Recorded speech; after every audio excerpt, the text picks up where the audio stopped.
The Way of Zhuangzi by Thomas Merton. Preface by His Holiness the Dalai Lama.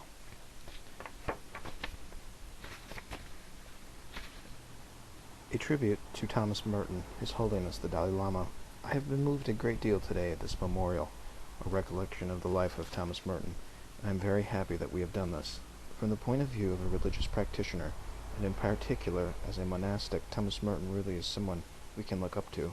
From one point of view, he had the complete qualities of hearing, which means study, contemplating, thinking on the teachings, and of meditation. He also had the qualities of being learned, disciplined, and having a good heart.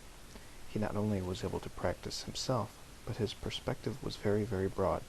Thus it seems to me that in this memorial or recollection of him, we should seek to be following his example that he gave to us. In this way, even though the chapter of his life is over, what he was hoping to do and seeking to do can remain forever. Not only is his wonderful model being followed in this monastery, but it seems to me that if all of us followed this model, it would become very widespread and would be of very great benefit to the world. As for myself, I always consider myself as one of his Buddhist brothers. So, as a close friend, or as his brother, I always remember him, and I always admire his activities and his lifestyle. Since my meeting with him, and so often when I examine myself, I really follow some of his examples. Occasionally, just as at this meeting, I really have a deep satisfaction knowing that I have made some contribution regarding his wishes. And so, for the rest of my life, the impact of meeting him will remain until my last breath. I really want to state that I make this commitment, and this will remain until my last breath. Thank you very much. Abbey of Gethsemane, Trappist, Kentucky, July 1996. A note to the reader. The rather special nature of this book calls for some explanation. The texts from Zhuangzi, assembled here, are the result of 5 years of reading, studying, annotation, and meditation. The notes have in time acquired a shape of their own, and have become, as it were, imitations of Zhuangzi, or rather free interpretive readings of characteristic passages, which appeal specially to me. These readings of my own grew out of a comparison of 4 of the best translations of Zhuangzi into Western languages, 2 English, 1 French, and 1 German. In reading these translations, I found very notable differences, and soon realized that all who have translated Zhuangzi have had to do a great deal of guessing. Their guesses reflect not only their degree of Chinese scholarship, but also their own grasp of the mysterious way described by a master writing in Asia nearly 2,500 years ago. Since I know only a few Chinese characters, I obviously am not a translator. These readings are then not attempts at faithful reproduction, but ventures in personal and spiritual interpretation. Inevitably, any rendering of Zhuangzi is bound to be very personal, though from the point of view of scholarship I am not even a dwarf sitting on the shoulders of these giants, and though not all my renderings can even qualify as poetry, I believe that a certain type of reader will enjoy my intuitive approach to a thinker who is subtle, funny, provocative, and not easy to get at. I believe this not on blind faith, but because those who have seen the material in manuscript have given evidence of liking it and have encouraged me to make a book out of it. Thus, though I do not think that this book calls for blame, if someone wants to be unpleasant about it, he can blame me and my friends, and especially Dr. John Wu, who is my chief abitur and accomplice, and has been of great help in many ways. We are in this together, and I might as well add that I have enjoyed writing this book more than any other I can remember. So I declare myself obdurately impenitent. My dealings with Zhuangzi have been most rewarding. John has a theory that in some former life I was a Chinese monk. I do not know about that. Of course, I hasten to assure everyone that I do not believe in reincarnation, and neither does he. But I have been a Christian monk for nearly 25 years, and inevitably, one comes in time to see life from a viewpoint that has been common to solitaries and recluses in all ages and in all cultures. One may dispute the thesis that all monasticism, Christian or non-Christian, is essentially one. I believe that Christian monasticism has obvious characteristics of its own. Nevertheless, there is a monastic outlook which is common to all those who have elected to question the value of a life submitted entirely to arbitrary secular presuppositions. dictated by social convention and dedicated to the pursuit of temporal satisfactions, which are perhaps only a mirage. Whatever may be the value of life in the world, there have been, in all cultures, men who have claimed to find something they vastly prefer in solitude.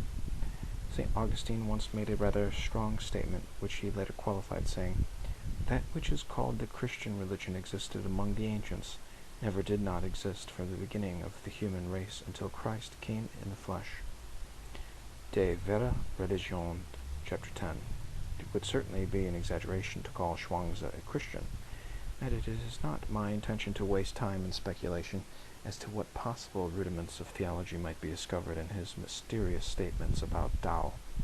This book is not intended to prove anything or to convince anyone of anything that he does not want to hear about in the first place.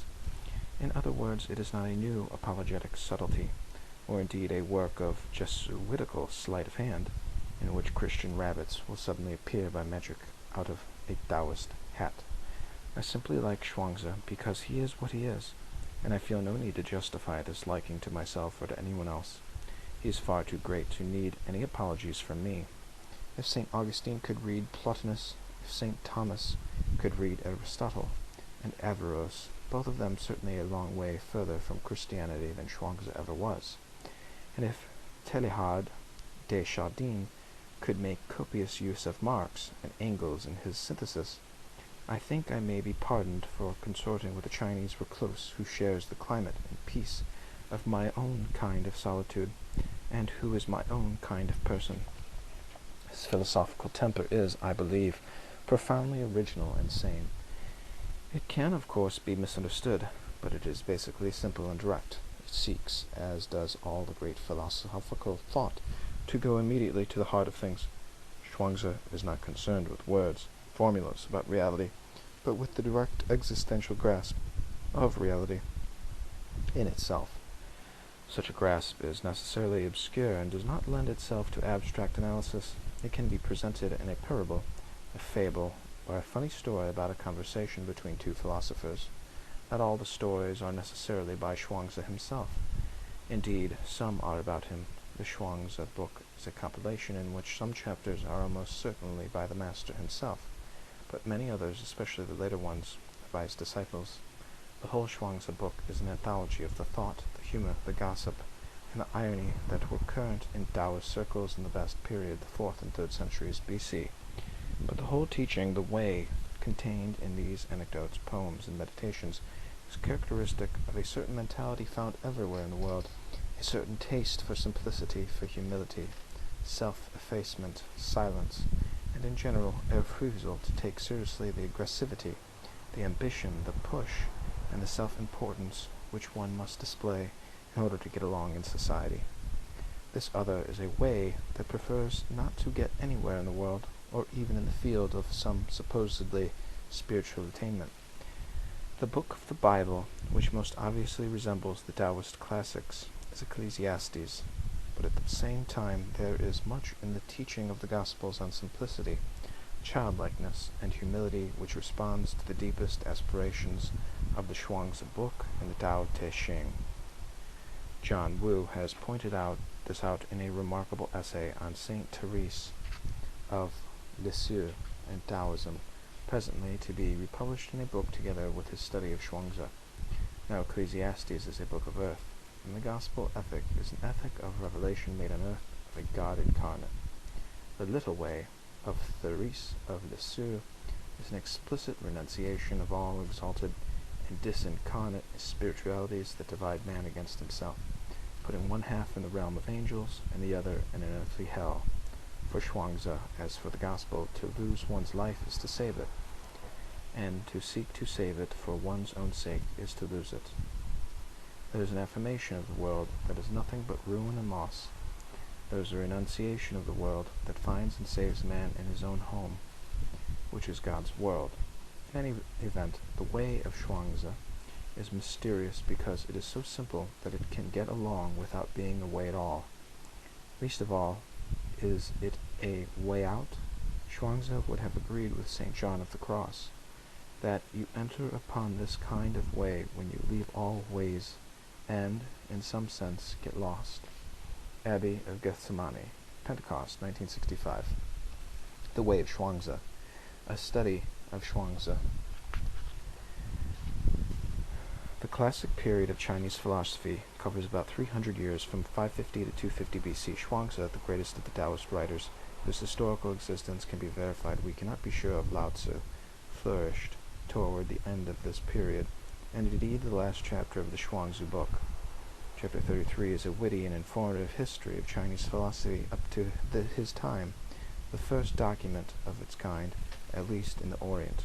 The humor, the sophistication, the literary genius, and philosophical insight of Zhuangzi are evident to anyone who samples his work. But before one can begin to understand even a little of his subtlety, one must situate him in his cultural and historical context. That is to say, that one must see him against the background of the Confucianism, which he did not hesitate to ridicule along with all the other sedate and accepted schools of Chinese thought, from that of Mo Ti to that of Chuang's contemporary friend and constant opponent, the logician Hui Tzu.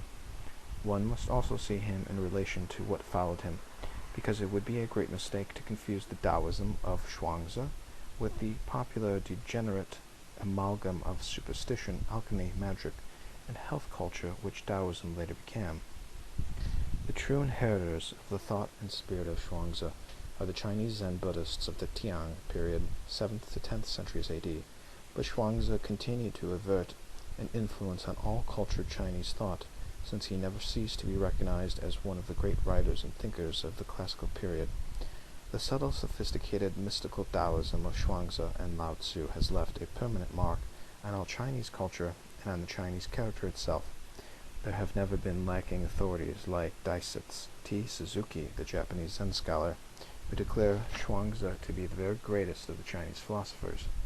There is no question that the kind of thought and culture represented by Zhuangzi was what transformed highly speculative Indian Buddhism into the humorous, iconoclastic, and totally practical kind of Buddhism that was to flourish in China and in Japan in the various schools of Zen. Zen throws light on Zhuangzi, and Zhuangzi throws light on Zen. However, let us be on our guard. This reference to Zen, which naturally suggests itself at a time when Zen is still somewhat popular in the Western world, may be a clue, but it may also be a misleading cliché.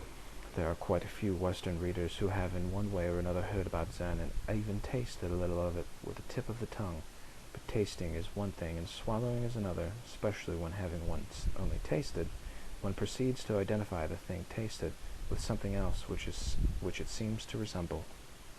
The fashion of Zen in certain Western circles fits into the rather confused pattern of spiritual revolution and renewal. It represents a certain understandable dissatisfaction with conventional spiritual patterns and with ethical and religious formalism. It is a symptom of Western man's desperate need to recover spontaneity and depth in a world which his technological skill has made rigid, artificial, and spiritually void. But in its association with the need to recover authentic sense experience, Western Zen has become identified with a spirit of improvisation and experimentation, with a sort of moral anarchy that forgets how much tough discipline and what severe traditional mores are presupposed by the Zen of China and Japan. So also with Zhuangzi, he might easily be read today as one preaching a gospel of license and uncontrol. Zhuangzi himself would be the first to say that you cannot tell people to do whatever they want when they don't even know what they want in the first place. Then also we must realize that while there is a certain skeptical and down-to-earth quality in Zhuangzi's critique of Confucianism, Zhuang's philosophy is essentially religious and mystical. It belongs in the context of a society in which every aspect of life was seen in relation to the sacred. There is not much danger of confusing Zhuangzi with Confucius or Mencius, but there is perhaps more difficulty in distinguishing him at first sight from the sophists and hedonists of our own time. For example, Yang Shi resembles Zhuangzi in his praise of reclusion and his contempt for politics. He bases a philosophy of evasion, which is frankly egotistical, on the principle that the bigger and more valuable the tree is, the more likely it is to fall victim to the hurricane, or to the Liberman's axe. The avoidance of political responsibility was therefore essential to Yang's idea of personal happiness, and he carried this to such an extent that Mencius said of him Though he might have benefited the whole world by plucking out a single hair, he would not have done it. However, even in Yang Chu's hedonism we can find elements which remind us of our own modern concern with the person. For instance, the idea that the life and integrity of the person remain of greater value than any object or any function to which the person may be called to devote himself, at the risk of alienation. But a personalism that has nothing to offer but evasion will not be a genuine personalism at all, since it destroys the relationships without which the person cannot truly develop.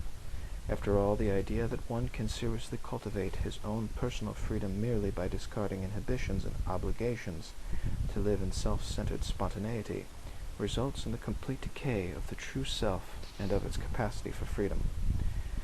Personalism and individualism must not be confused. Personalism gives priority to the person and not the individual self. To give priority to the person means respecting the unique and inalienable value of the other person, as well as one's own. For respect that is centered only on one's individual self to the exclusion of others proves itself to be fraudulent. The classic Jew philosophy of Confucius and his followers can be called a traditional personalism, built on the basic social relationships and obligations that are essential to a humane life, and that, when carried out as they should be, develop the human potentialities of each person in his relationship to others. In fulfilling the commands of nature as manifested by tradition, that are essentially commands of love, man develops his own inner potential for love, understanding, reverence, and wisdom. He becomes a superior man, or a noble-minded man, fully in harmony with heaven, earth, his sovereign, his parents and children, and his fellow men by his obedience to Tao. The character of the superior man or noble-minded man, according to Jew philosophy, is constructed around a four-sided mandala of basic virtues. The first of these is compassionate and devoted to love, charged with deep empathy and sincerity. It enables one to identify with the troubles and joys of others as if they were one's own. This compassion is called Jian, and is sometimes translated human-heartedness. The second of the basic virtues is that sense of justice, responsibility, duty, obligation to others, which is called Yi. It must be observed that Jew philosophy insists that both Jian and Yi are completely disinterested. The mark of the noble-minded man is that he does not do things simply because they are pleasing or profitable to him, but because they flow from an unconditional moral imperative. They are things that he sees to be right and good in themselves. Hence, anyone who is guided by the profit motive, even though it be for the profit of the society to which he belongs, is not capable of living a genuinely moral life, even when his acts do not conflict with the moral law. They remain immoral because they are motivated by the desire of profit and not the love of the good. The other two basic virtues of Jew are necessarily to complete this picture of wholeness and humanness. Li is something more than exterior and ritual correctness. It is the ability to make use of ritual forms to give full outward expression to the love and obligation by which one is bound to others. Li is the acting out of veneration and love, not only for parents, for one's sovereign, for one's people, but also for heaven and earth. It is a liturgical contemplation of the religious and metaphysical structure of the person, the family, society, and the cosmos itself. The ancient Chinese liturgists made observations of all the movements under the sky, directing their attention to the interpenetrations which take place in them. This with a view to putting into effect right rituals. One's individual self should be lost in the ritual disposition, in which one emerges as a higher liturgical self, animated by the compassion and respect which have traditionally informed the deepest responses of one's family and people in the presence of heaven. Tian. One learns by Li to take one's place gratefully in the cosmos and in history. Finally, there is wisdom, Qi, which embraces all the other virtues in a mature and religious understanding, which orients them to their living fulfillment. This perfect understanding of the way of heaven finally enables a man of maturity and long experience to follow all the inmost desires of his heart, without disobeying heaven. It is St. Augustine's love and do what you will. But Confucius did not claim to have reached this point until he was 70. In any case, the man who has attained Qi, or wisdom, has learned spontaneous inner obedience to heaven, and is no longer governed merely by external standards. But a long and arduous discipline by external standards remains absolutely necessary. These sound and humane ideals, admirable in themselves, were socially implemented by a structure of duties, rites, and observances that would seem to us extraordinarily complex and artificial. And when we find Zhuangzi making fun of the Confucian practice of Li, for example the rites of mourning, we must not interpret him in the light of our own extremely casual mores, empty of symbolic feeling and insensitive to the persuasion of ceremony.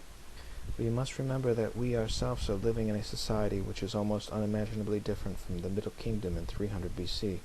We might perhaps find analogies for our own way of life in imperial Rome, if not Carthage, Nineveh, or Babylon.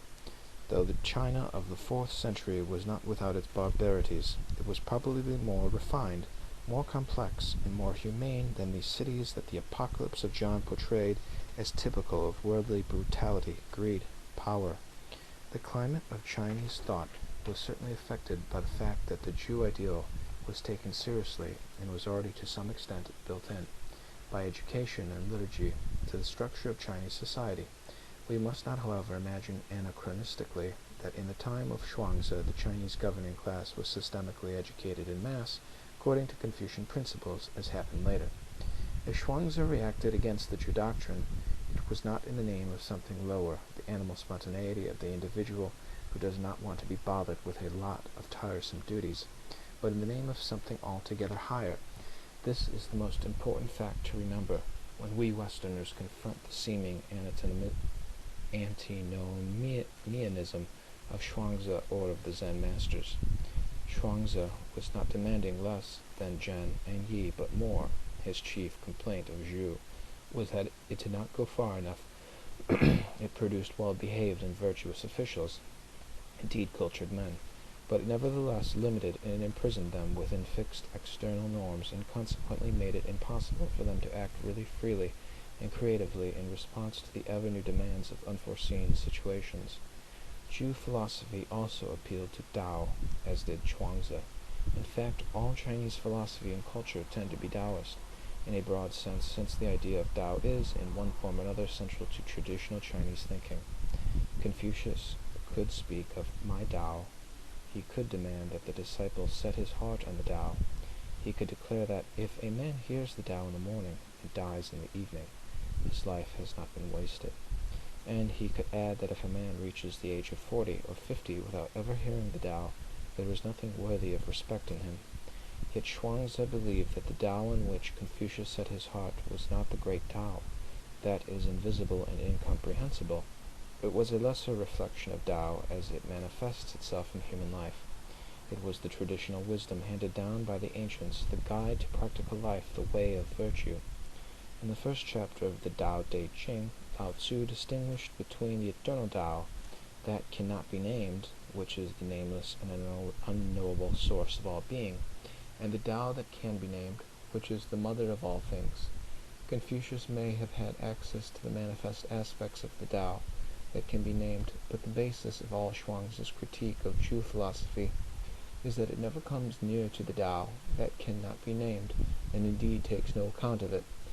Until relatively late works like the Doctrine of the Mean, which are influenced by Taoism, Confucius refused to concern himself with a Tao higher than that of man precisely because it was unknowable and beyond the reach of rational discourse.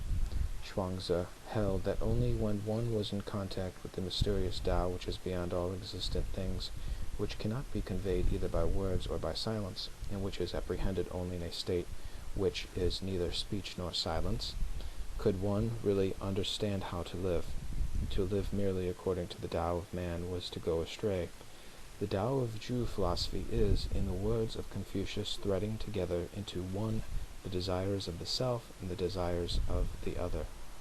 This can therefore be called an ethical Tao, or the Tao of man, the manifestation and act of a principle of love and justice. It is It is identifiable with the golden rule, treating others as one would wish to be treated oneself.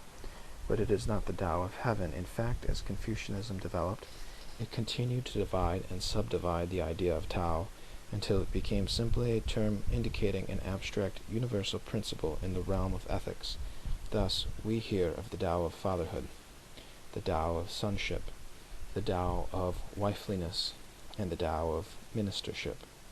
Nevertheless, when Confucian thought was deeply influenced by Taoism, these various human Taos could and did become fingers pointing to the invisible and the divine Tao. This is clear, for the instance, in the Tao of paintings. Throughout the course of Chinese painting, the common purpose has been to reaffirm the traditional human Tao and to transmit the ideas, principles, and methods that have been tested and developed by the masters of each period as the means of expressing the harmony of the Tao. Zhuangzi observed that the pursuit of the ethical Tao became illusory if one sought for others what was good for oneself without really knowing what was good for oneself. He takes up this question of the good in a meditation that I have called Perfect Joy. First of all, he denies that happiness can be found by hedonism or utilitarianism, the profit motive of moti, the life of riches, ambition. Pleasure is in reality an intolerable servitude in which one lives for what is always out of reach, thirsting for survival in the future, and incapable of living in the present. The Jew philosopher would have no difficulty in agreeing that the motive of profit or pleasure is unworthy of a true man. But then Zhuangzi immediately turns against Jew and criticizes the heroic and self-sacrificing public servant, the superior man or virtue formed in the school of Confucius. His analysis of the ambiguities of such a life may perhaps seem subtle to us, living as we do in such a different moral climate. Zhuangzi's concern with the problem that the very goodness of the good and the nobility of the great may contain the hidden seed of ruin is analogous to the concern that Sophocles or Aeschylus felt a little earlier in the West. Zhuangzi comes up with a different answer in which there is less of religious mystery. To put it simply, the hero of virtue and duty ultimately lands himself in the same ambiguities as the hedonist and the utilitarian. Why? Because he aims at achieving the good as object. He engages in a self-conscious and deliberate campaign to do his duty in the belief that this is right and therefore productive of happiness. He sees happiness and the good as something to be attained, and thus he places them outside himself in the world of objects.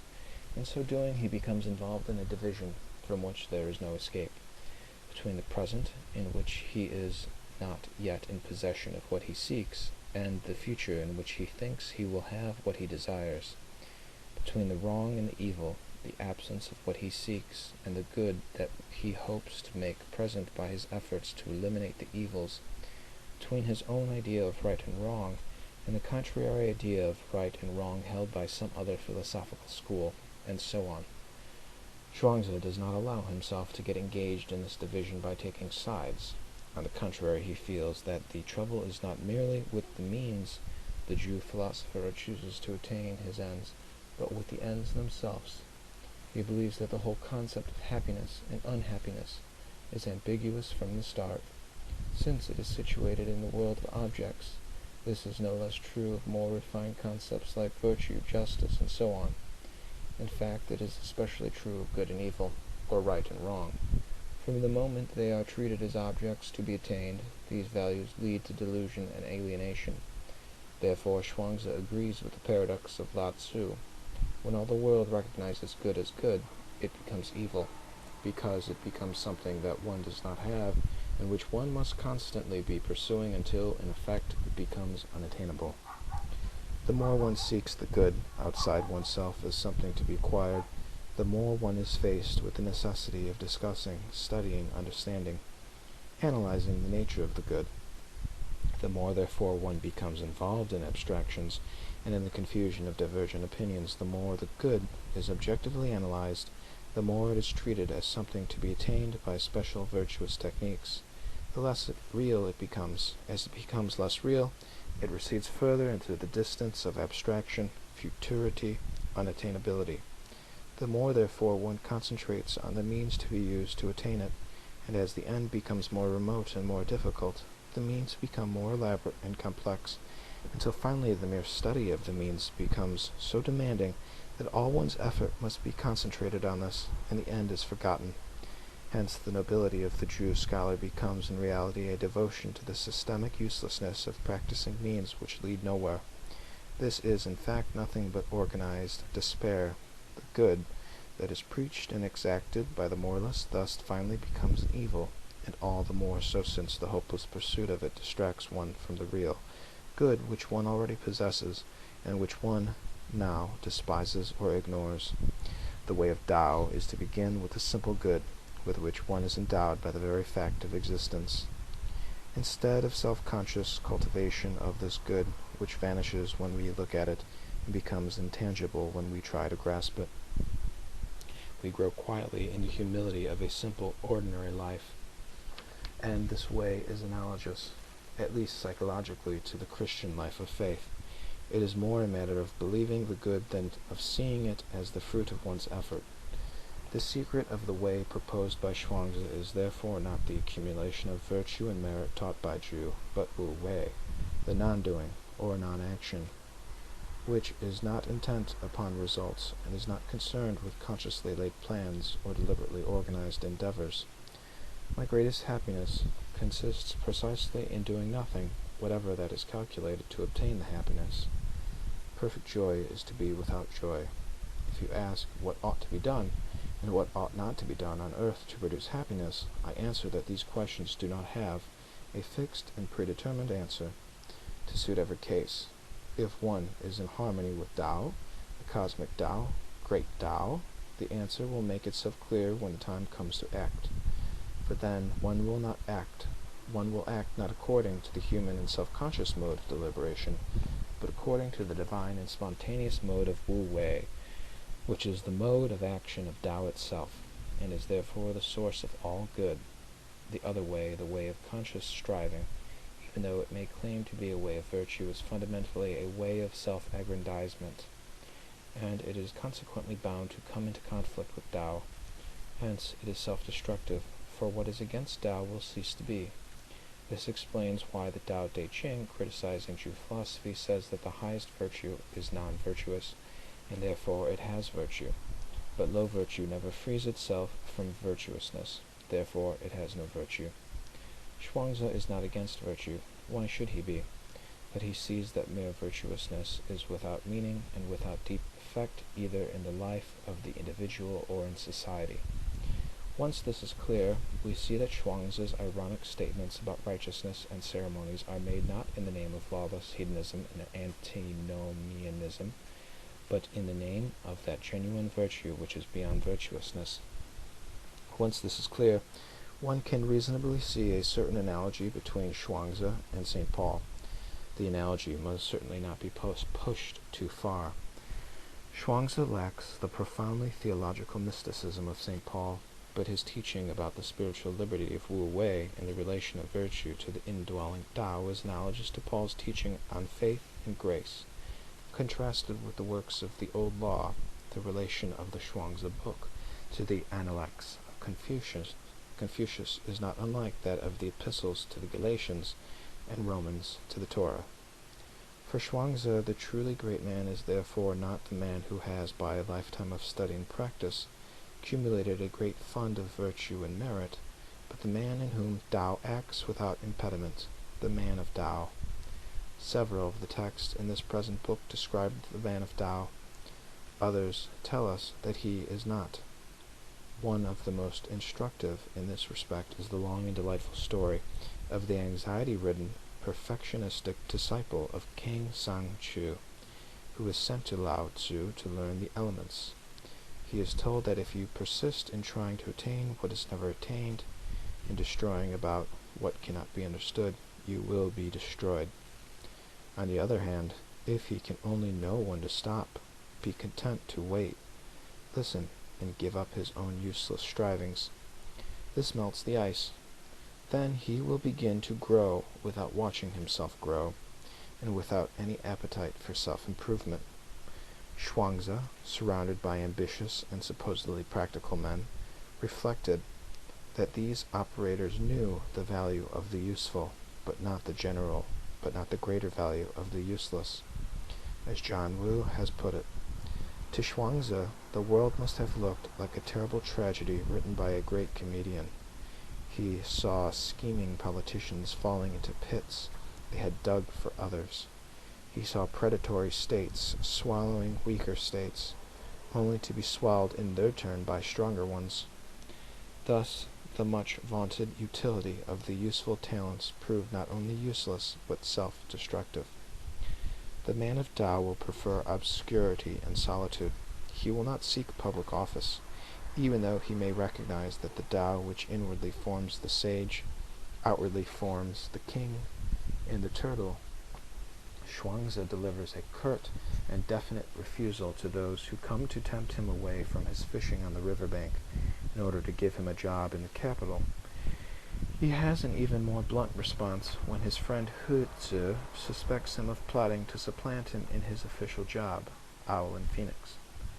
On the other hand, Zhuangzi is not merely a professional recluse. The man of Tao does not make the mistake of giving up self-conscious virtuousness in order to immerse himself in an even more conscious contemplative recollection. One cannot call Zhuangzi a contemplative in the sense of one who adopts a systematic program of spiritual self-purification in order to attain to certain definite interior experiences, or even merely to cultivate the interior life. Zhuangzi would condemn this just as roundly as the cultivation of anything else on an artificial basis.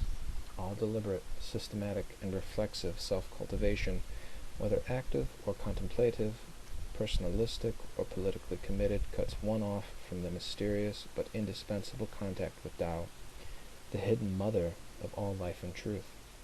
One of the things that causes the young disciple of King Sang-Chu to be so utterly frustrated is precisely that he shuts himself up in a cell and tries to cultivate qualities which he thinks desirable and get rid of others which he dislikes.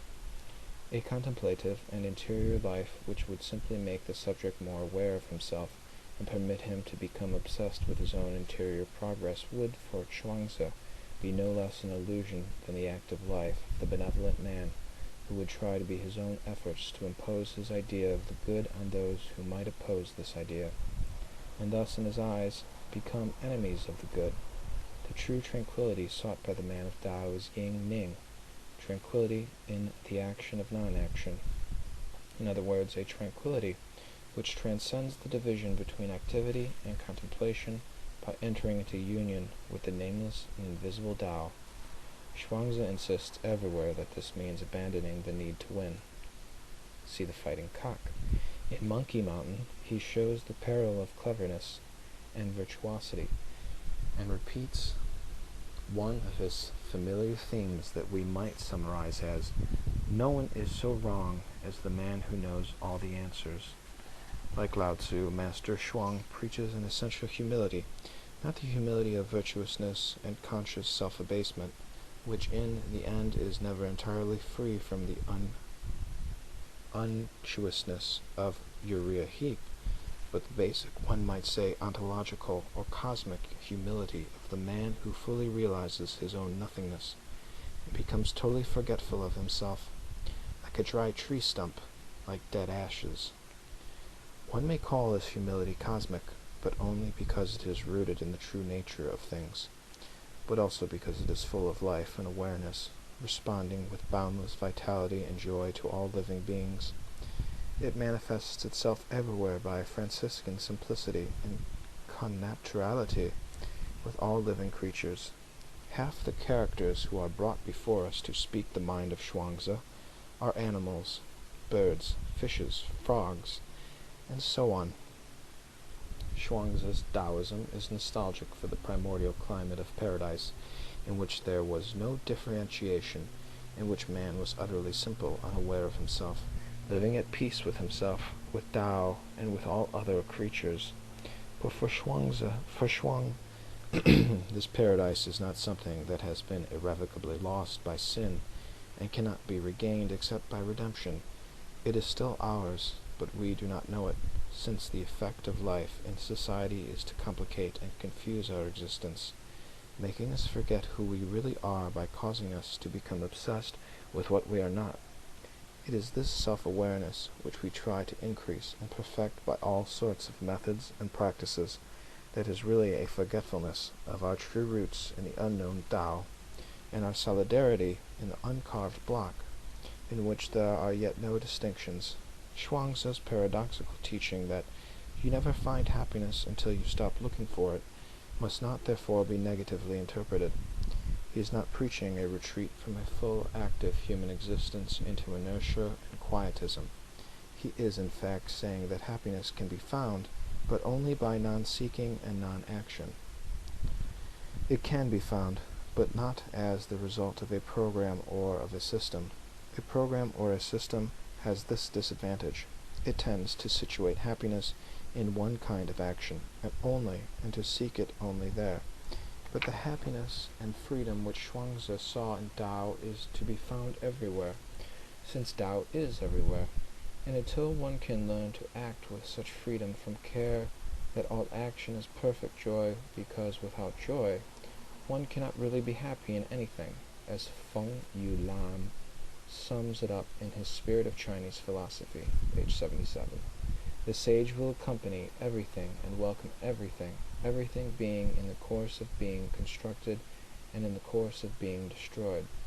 Hence he cannot but obtain joy and freedom, and his joy is unconditional. The true character of Wu Wei is not mere inactivity, but perfect action, because it is act without activity. In other words, it is action, not carried out independently of heaven and earth and in conflict with the dynamism of the whole, but in perfect harmony with the whole. It is not mere passivity, but it is action that seems both effortless and spontaneous, because performed rightly, in perfect accordance with our nature and with our place in the scheme of things. It is completely free, because there is in it no force and no violence. It is not conditioned or limited by our own individual needs and desires, or even by our own theories and ideas. It is precisely this unconditional character of Wu Wei that differentiates Zhuangzi from other great philosophers who constructed systems by which their activity was necessarily conditioned. The abstract theory of universal love, preached by Moti, was shrewdly seen by Zhuangzi to be false precisely because of the inhumanity of its consequences. In theory, Moti held that all men should be loved with an equal love, that the individual should find his own greatest good in loving the common good of all, that universal love was rewarded by the tranquility, peace, and good order of all, and the happiness of the individual. But this universal love will be found upon examination, like most other utopian projects, to make such severe demands upon human nature that it cannot be realized, and indeed, even if it could be realized, it would in fact cramp and distort man, eventually ruining both him and his society. Not because love is not good and natural to man, but because a system constructed on a theoretical and abstract principle of love ignores certain fundamental and mysterious realities of which we cannot be fully conscious. And the price we pay for this inattention is that our love in fact becomes hate. Hence the society of universal love planned by Moti was drab, joyless, and grim, since all spontaneity was regarded with suspicion. The humane and ordered satisfactions of the Confucian life of friendship, ritual, music, and so on were all banned by Moti. It is important to remember that in his case, Zhuangzi defends music and rites, though in other places he laughs at exaggerated love of them. Moti, he said, would have no singing in life, no mourning in death. Notwithstanding, men will sing. He condemns singing. Men will mourn, and still he condemns mourning. Men will express joy, and still he condemns it. Is this truly in accord with man's nature? In life, toil; in death, stinginess. His way is one of hard-heartedness. From such a passage as this we can see that Zhuangzi's own irony about elaborate funerals is to be seen in the right light. The amusing, and of course entirely fictitious, description of Lao Tzu's wake gives Zhuangzi an opportunity to criticize not mourning as such, or even piety towards one's master, but the artificial attachments formed by a cult of the master as a master. The Tao of discipleship is for Zhuangzi a figment of the imagination, and it can in no way substitute for the great Tao, in which all relationships find the proper order and expression. That Zhuangzi should be able to take one side of a question in one place and the other side in another context warns us that in reality he is beyond mere partisan dispute. Though he is a social critic, his criticism is never bitter or harsh. Irony and parable are his chief instruments, and the whole climate of his work is one of tolerant impartiality, which avoids preaching and recognizes the uselessness of dogmatizing about obscure ideas that even the philosophers were not prepared to understand. Though he did not follow other men in their follies, he did not judge them severely. He knew that he had follies of his own, and had the good sense to accept the fact and enjoy it. In fact, he saw that one basic characteristic of the sage is that he recognizes himself to be as other men are. He does not set himself apart from others and above them, and yet there is a difference. He differs in his heart from other men, since he is centered on Tao and not on himself. But he does not know in what way he is different. He is also aware of his relatedness to others, his union with them, but he does not understand this either. He merely lives it. The key to Zhuangzi's thought is the complementarity of opposites, and this can be seen only when one grasps the central pivot of Tao, which passes squarely through both yes and no. I and not I. Life is a continual development. All beings are in a state of flux. Zhuangzi would have agreed with Heraclitus. What is impossible today may suddenly become possible tomorrow. What is good and pleasant today may tomorrow become evil and odious. What seems right from one point of view may, when seen from a different aspect, manifest itself as completely wrong. What then should the wise man do? Should he simply remain indifferent and treat right and wrong, good and bad, as if they were all the same? Chuang would be the first to deny that they were the same, but in so doing he would refuse to grasp one or the other and cling to it as to an absolute. When a limited and conditioned view of good is erected to the level of an absolute, it immediately becomes an evil because it excludes certain complementary elements which are required if it is to be fully good. To cling to one partial view, one limited and conditioned opinion, and to treat this as the ultimate answer to all questions is simply to obscure the Tao and make oneself obdurate in error. He who grasps the central pivot of Tao is able to watch yes and no, pursue their alternating course around the circumference. He retains his perspective and clarity of judgment, so that he knows that yes is yes in the light of the no, which stands over against it. He understands that happiness, when pushed to an extreme, becomes calamity, that beauty, when overdone, becomes ugliness. Clouds become rain, and vapor ascends again to become clouds. To insist that the cloud should never turn to rain is to resist the dynamism of Tao. These ideas are applied by Zhuangzi to the work of the artist and craftsman, as well as to the teacher of philosophy. In the woodcarver, we see that the accomplished craftsman does not simply proceed according to certain fixed rules and external standards.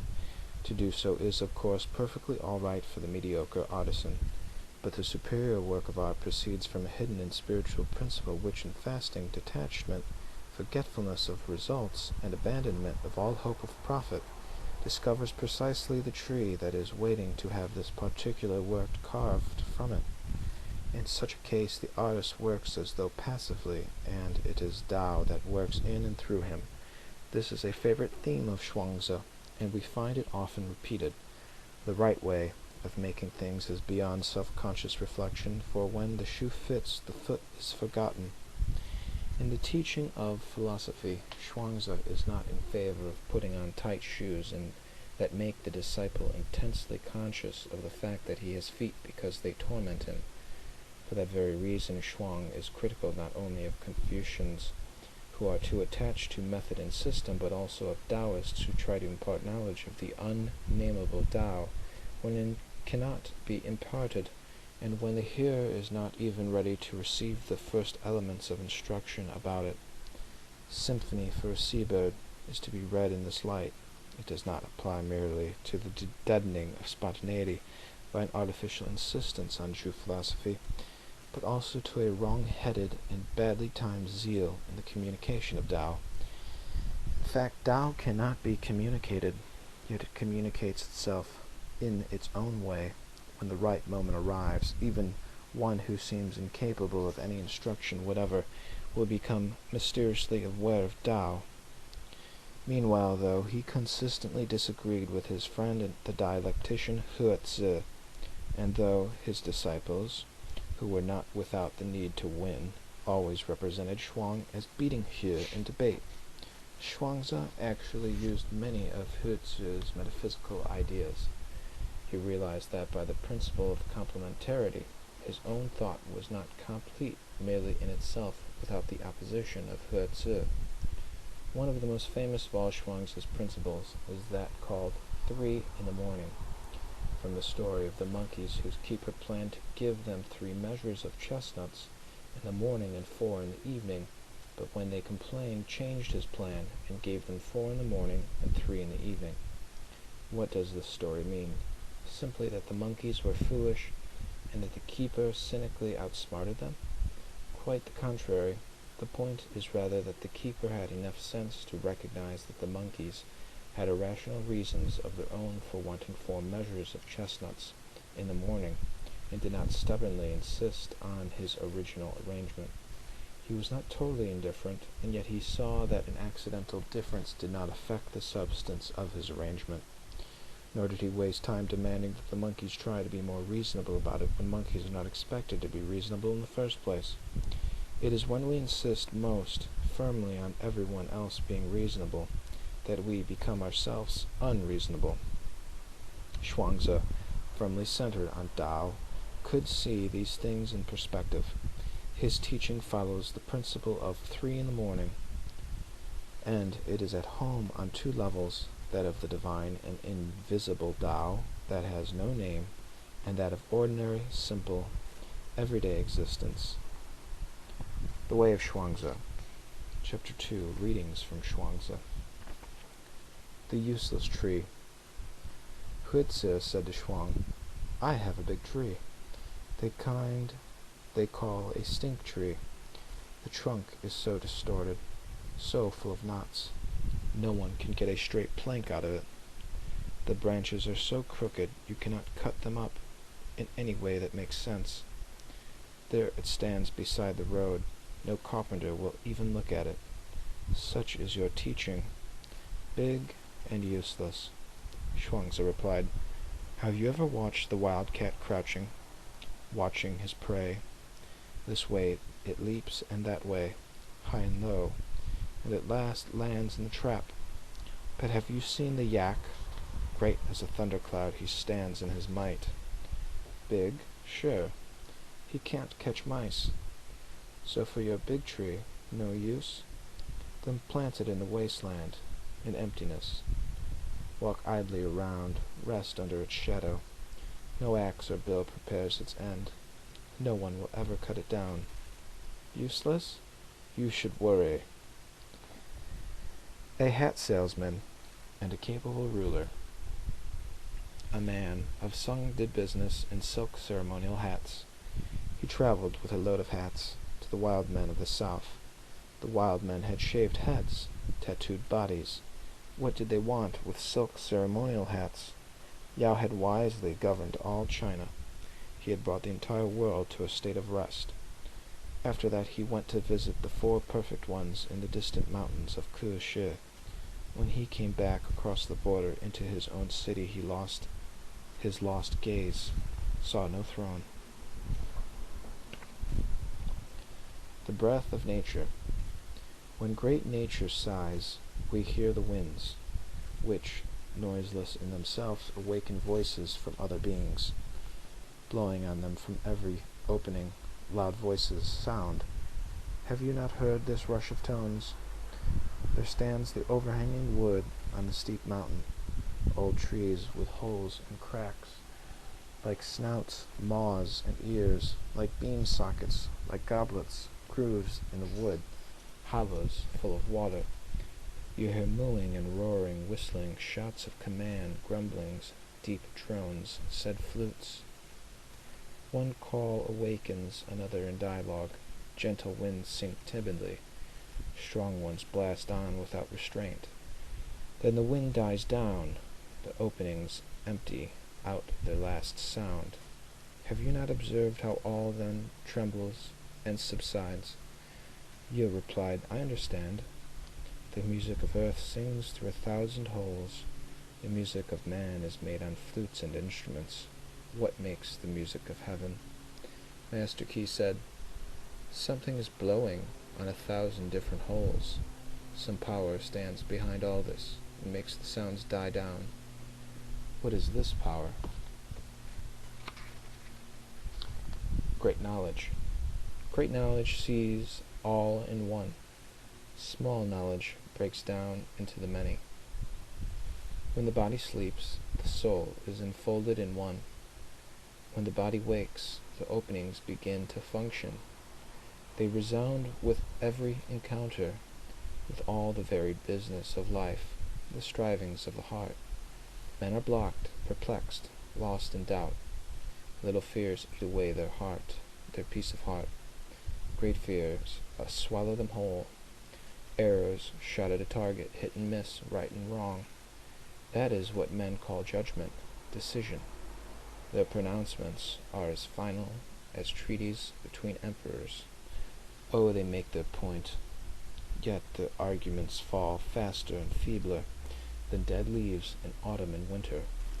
Their talks flows out like piss, never to be recovered. They stand at last, blocked, bound, and gagged, choked up like old drain pipes. The mind fails. It shall not see light again.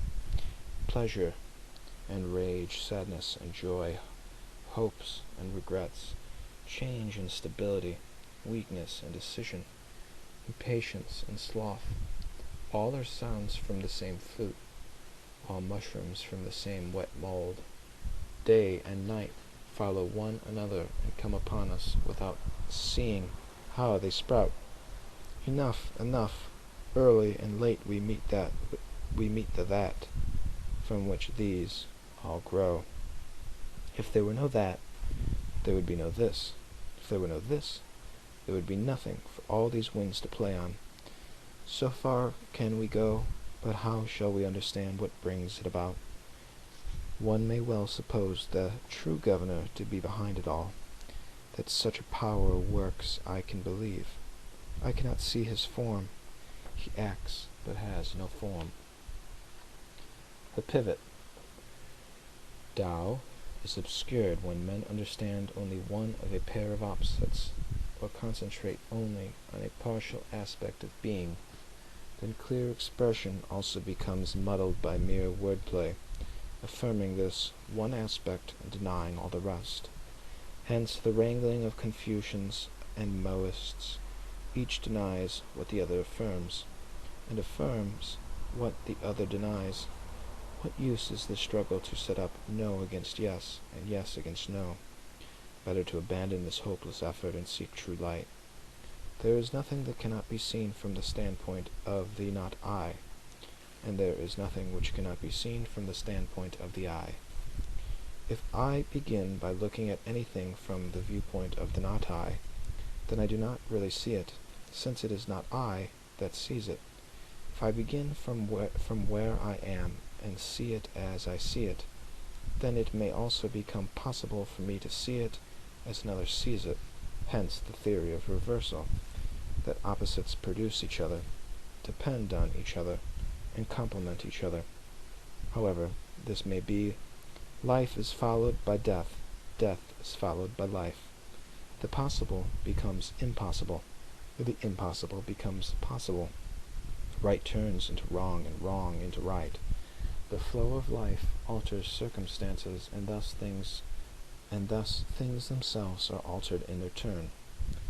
But disputants continue to affirm and to deny the same things they have always affirmed and denied. ignoring the new aspects of reality presented by the change in conditions. The wise man, therefore, instead of trying to prove this or that point by logical disputation, sees all things in the light of direct intuition. He is not imprisoned by the limitations of the I, for the viewpoint of direct intuition is that of both I and not I. Hence he sees that on both sides of every argument there is both right and wrong. He also sees that in the end they are reducible to the same thing, once they are related to the pivot of Tao. When the wise man grasps this pivot, he is in the center of the circle, and there he stands while yes and no pursue each other around the circumference. The pivot of Tao passes through the center, where all affirmations and denials converge. He who grasps the pivot is at the still point from which all movements and oppositions can be seen in their right relationship. Hence he sees the limitless possibilities of both yes and no, abandoning all thought of imposing a limit or taking sides. He rests in direct intuition. Therefore I said, better to abandon disputation and seek the true light. 3 in the morning. When we wear out our minds, stubbornly clinging to one partial view of things, refusing to see a deeper agreement between this and its complementary opposite, we have what is called 3 in the morning. What is this 3 in the morning? A monkey trainer went to his monkeys and told them, as regards your chestnuts, you are going to have 3 measures in the morning and 4 in the afternoon. At this they all became angry. So he said, all right, in that case I will give you 4 in the morning and 3 in the afternoon. This time they were satisfied. The 2 arrangements were the same in that the number of chestnuts did not change, but in one case the animals were displeased, and in the other they were satisfied. The keeper had been willing to change his personal arrangement in order to meet objective conditions. He lost nothing by it. The truly wise man, considering both sides of the question without partiality, sees them both in the light of Tao. This is called following 2 courses at once. Cutting up an ox. Prince, when his cook was cutting up an ox, out went a hand, down went a shoulder. He planted a foot, he pressed with a knee, the ox fell apart with a whisper. The bright cleaver murmured like a gentle wind. Rhythm, timing, like a sacred dance, like the mulberry grove, like ancient harmonies. Good work, the prince exclaimed. Your method is faultless. Method, said the cook, laying aside his cleaver. What I follow is Tao, beyond all methods. When I first began to cut up oxen, I would see before me the whole ox all in one mass. After 3 years, I no longer saw this mass. I saw the distinctions. But now, I see nothing with the eye. My whole being apprehends. My senses are idle. The spirit, free to work without plan, follows its own instinct, guided by natural line. By the secret opening, the hidden space, my cleaver finds its own way. I cut through no joint, chop no bone. A good cook needs a new chopper. Once a year he cuts.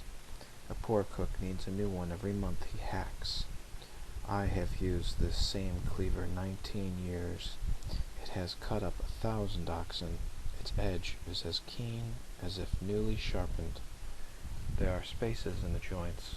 The blade is thin and keen. When this thinness finds that space, there is all the room you need. It goes like a breeze. Hence, I have this cleaver 19 years, as if newly sharpened. True, there are sometimes tough joints. I feel them coming. I slow down. I watch closely. Hold back, barely move the blade, and whump. The part falls away, landing like a clod of earth. Then I withdraw the blade. I stand still, and let the joy of the work sink in. I clean the blade, and put it away. Prince Juan Hu said, "This is it. My cook has shown me how I ought to live my own life." The man with 1 foot and a marsh pheasant.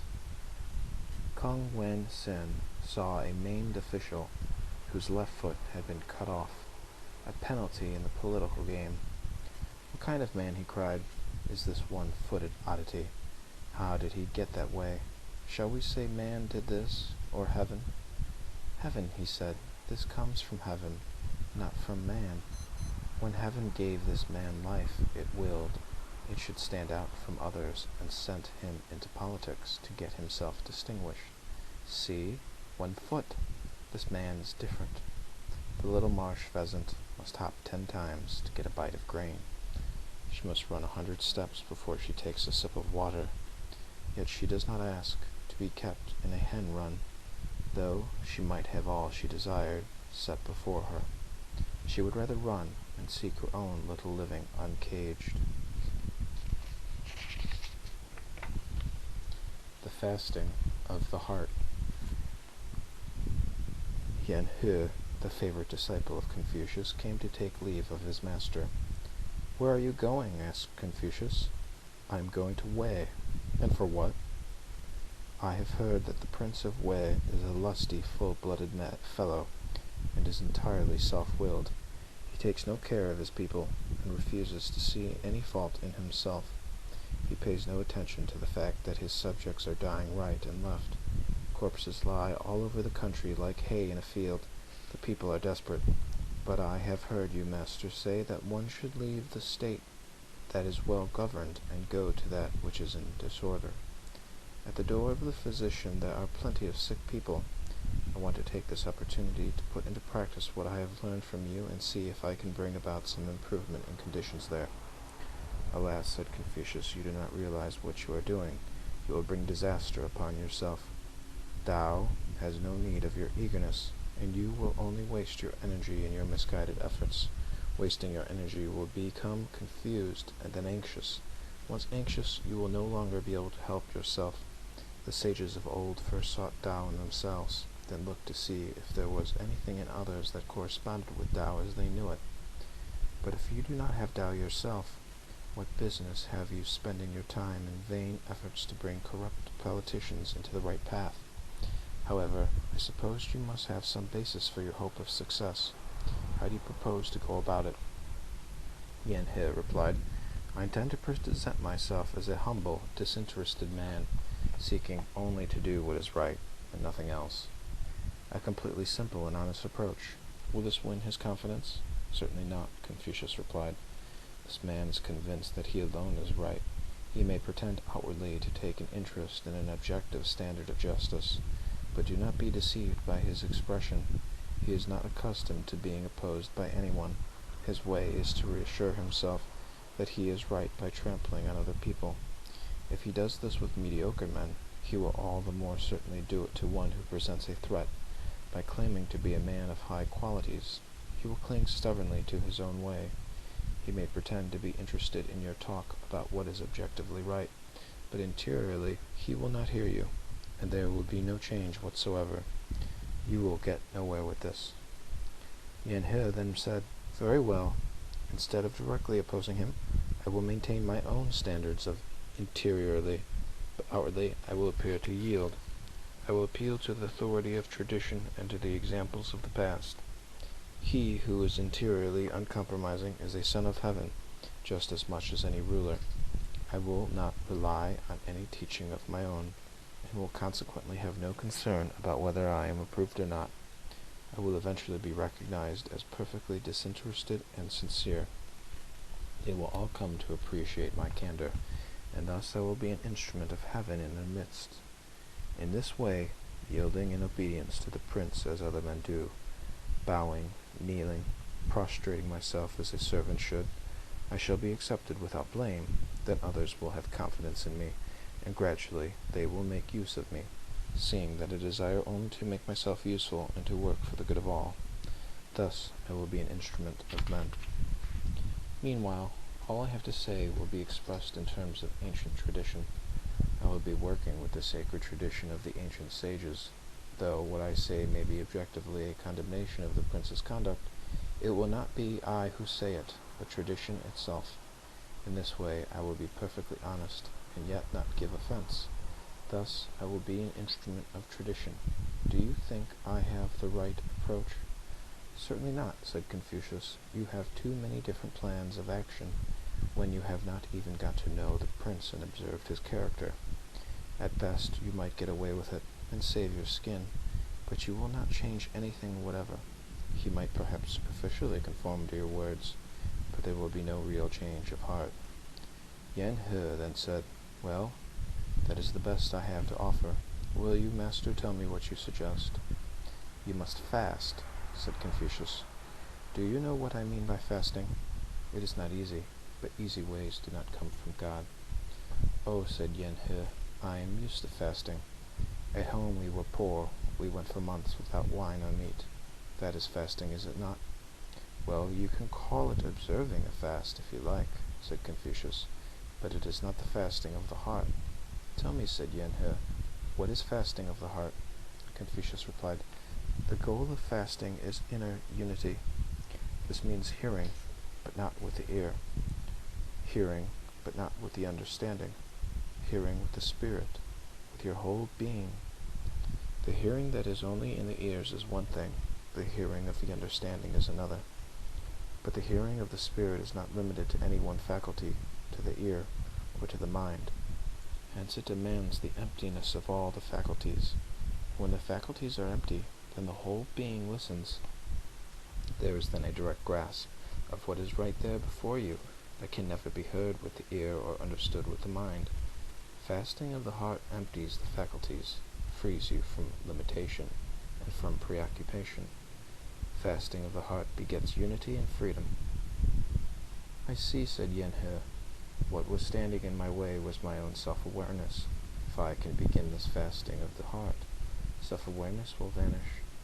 Then I will be free from limitation and preoccupation." "Is that what you mean?"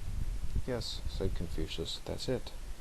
If you can do this, you will be able to go among men in the world without upsetting them. You will not enter into conflict with their ideal image of themselves. If they will listen, sing them a song. If not, keep silent. Don't try to break down their door. Don't try out new medicines on them. Just be there among them, because there's nothing else for you to be but one of them. Then you may have success. It is easy to stand still and leave no trace, but it is hard to walk without touching the ground. If you follow human methods, you can get away with deception. In the way of Tao, no deception is possible. You know that one can fly with wings. You have not yet learned about flying without wings. You are familiar with the wisdom of those who know, but you have not yet learned the wisdom of those who know not. Look at this window. It is nothing but a hole in the wall, but because of it the whole room is full of light. So when the faculties are empty, the heart is full of light. Being full of light, it becomes an influence by which others are secretly transformed. 3 friends. There were 3 friends discussing life. One said, "Can men live together and know nothing of it? Work together and produce nothing? Can they fly around in space and forget to exist? World without end?" The 3 friends looked at each other and burst out laughing. They had no explanation. Thus they were better friends than before. Then one friend died.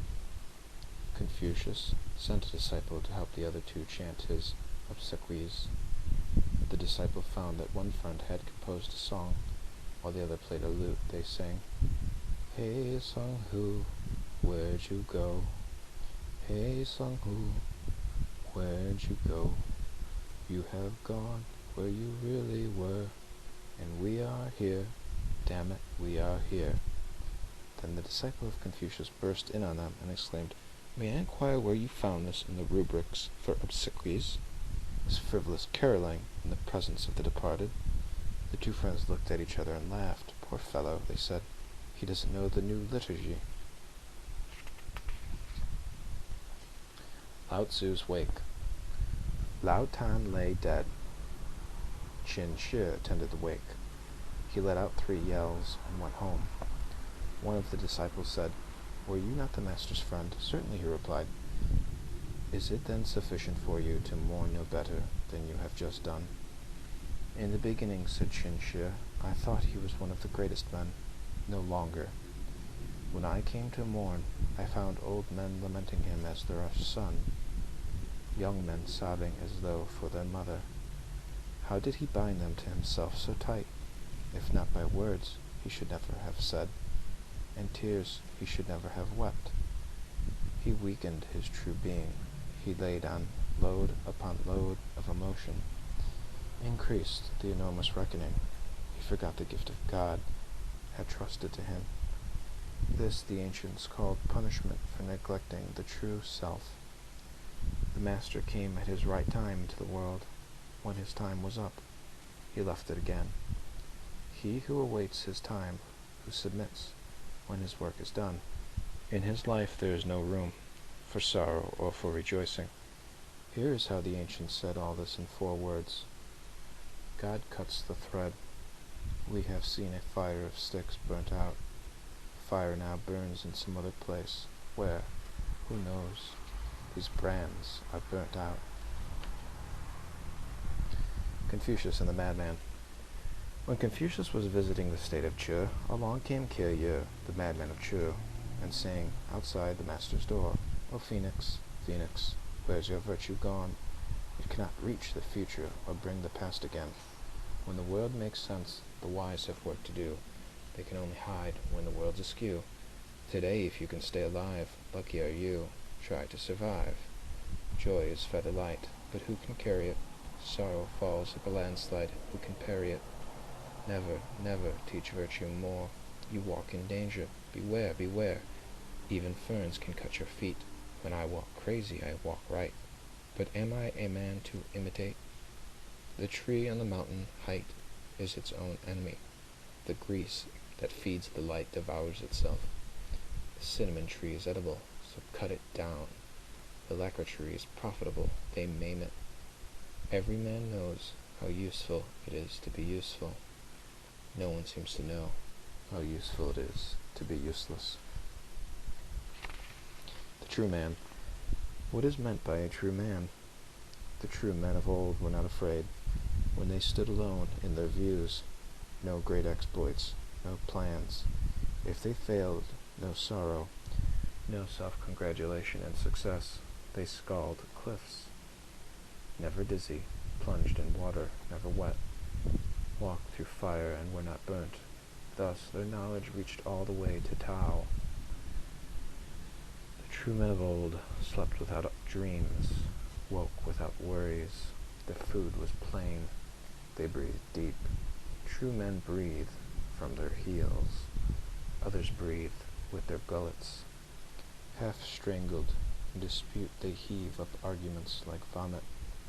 Where the fountains of passion lie deep, the heavenly springs are soon dry. The true men of old knew no lust for life, no dread of death. Their entrance was without gladness, their exit yonder, without resistance. Easy come, easy go. They did not forget where from, nor ask where to, nor drive grimly forward, fighting their way through life. They took life as it came gladly, took death as it came without care, and went away yonder, yonder. They had no mind to fight Tao. They did not try, by their own contriving, to help Tao along. These are the ones we call true men. Minds free, thoughts gone, brows clear, faces serene. Were they cool? Only cool as autumn. Were they hot? No hotter than spring. All that came out of them came quiet, like the 4 seasons. Metamorphosis. 4 men got in a discussion. Each one said, "Who knows how? To have the void for his head, to have life as his backbone and death for his tail. He shall be my friend." At this they all looked at one another, saw they agreed, burst out laughing, and became friends.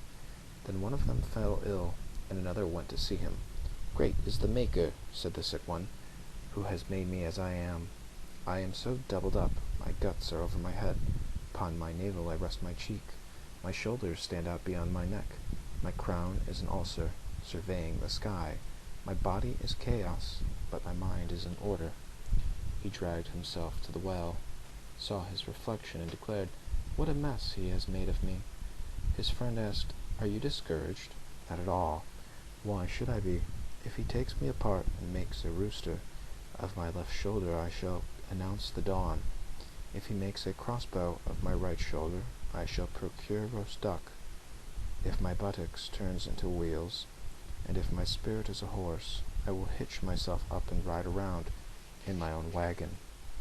There is a time for putting together and another time for taking apart. He who understands this course of events takes each new state in its proper time, with neither sorrow nor joy. The ancients said, "The hanged man cannot cut himself down, but in due time nature is stronger than all his ropes and bonds." It was also so.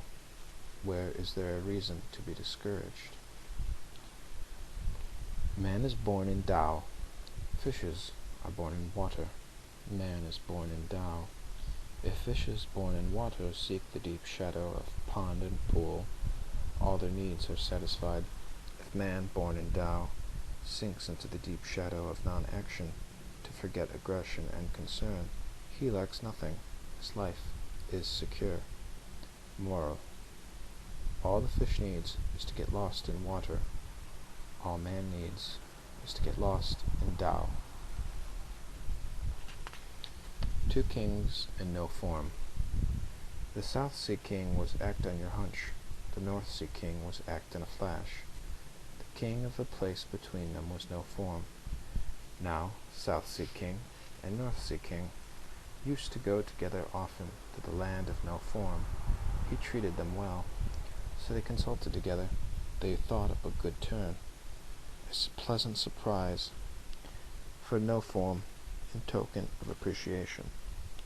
Men, they said, have 7 openings for seeing, hearing, eating, breathing, and so on.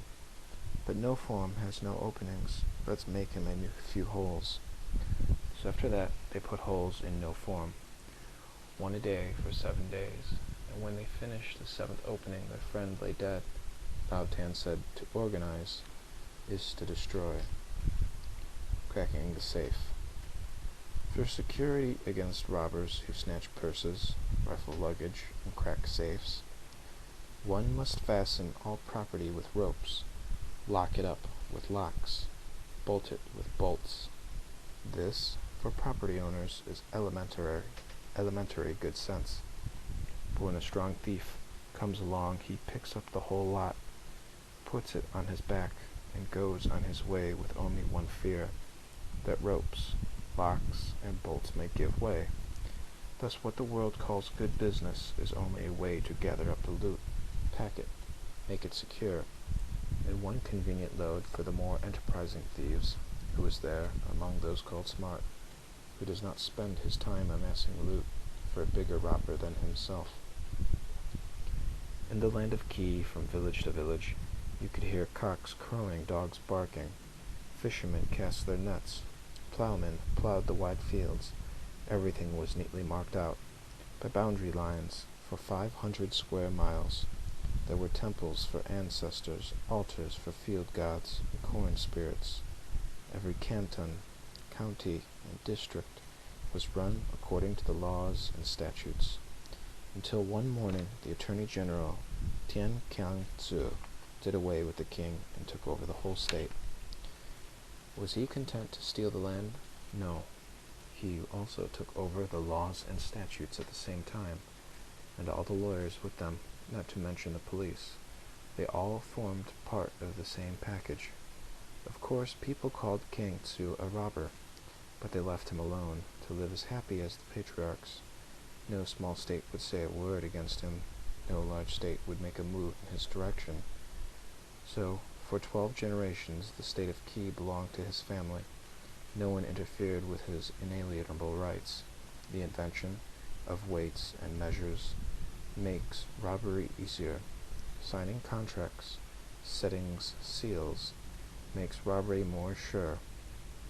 Teaching love and duty provides a fitting language with which to prove that robbery is really for the general good. A poor man must swing for stealing a belt buckle, but if a rich man steals a whole state, he is acclaimed as statesman of the year. Hence, if you want to hear the very best speeches on love, duty, justice, etc., listen to statesmen.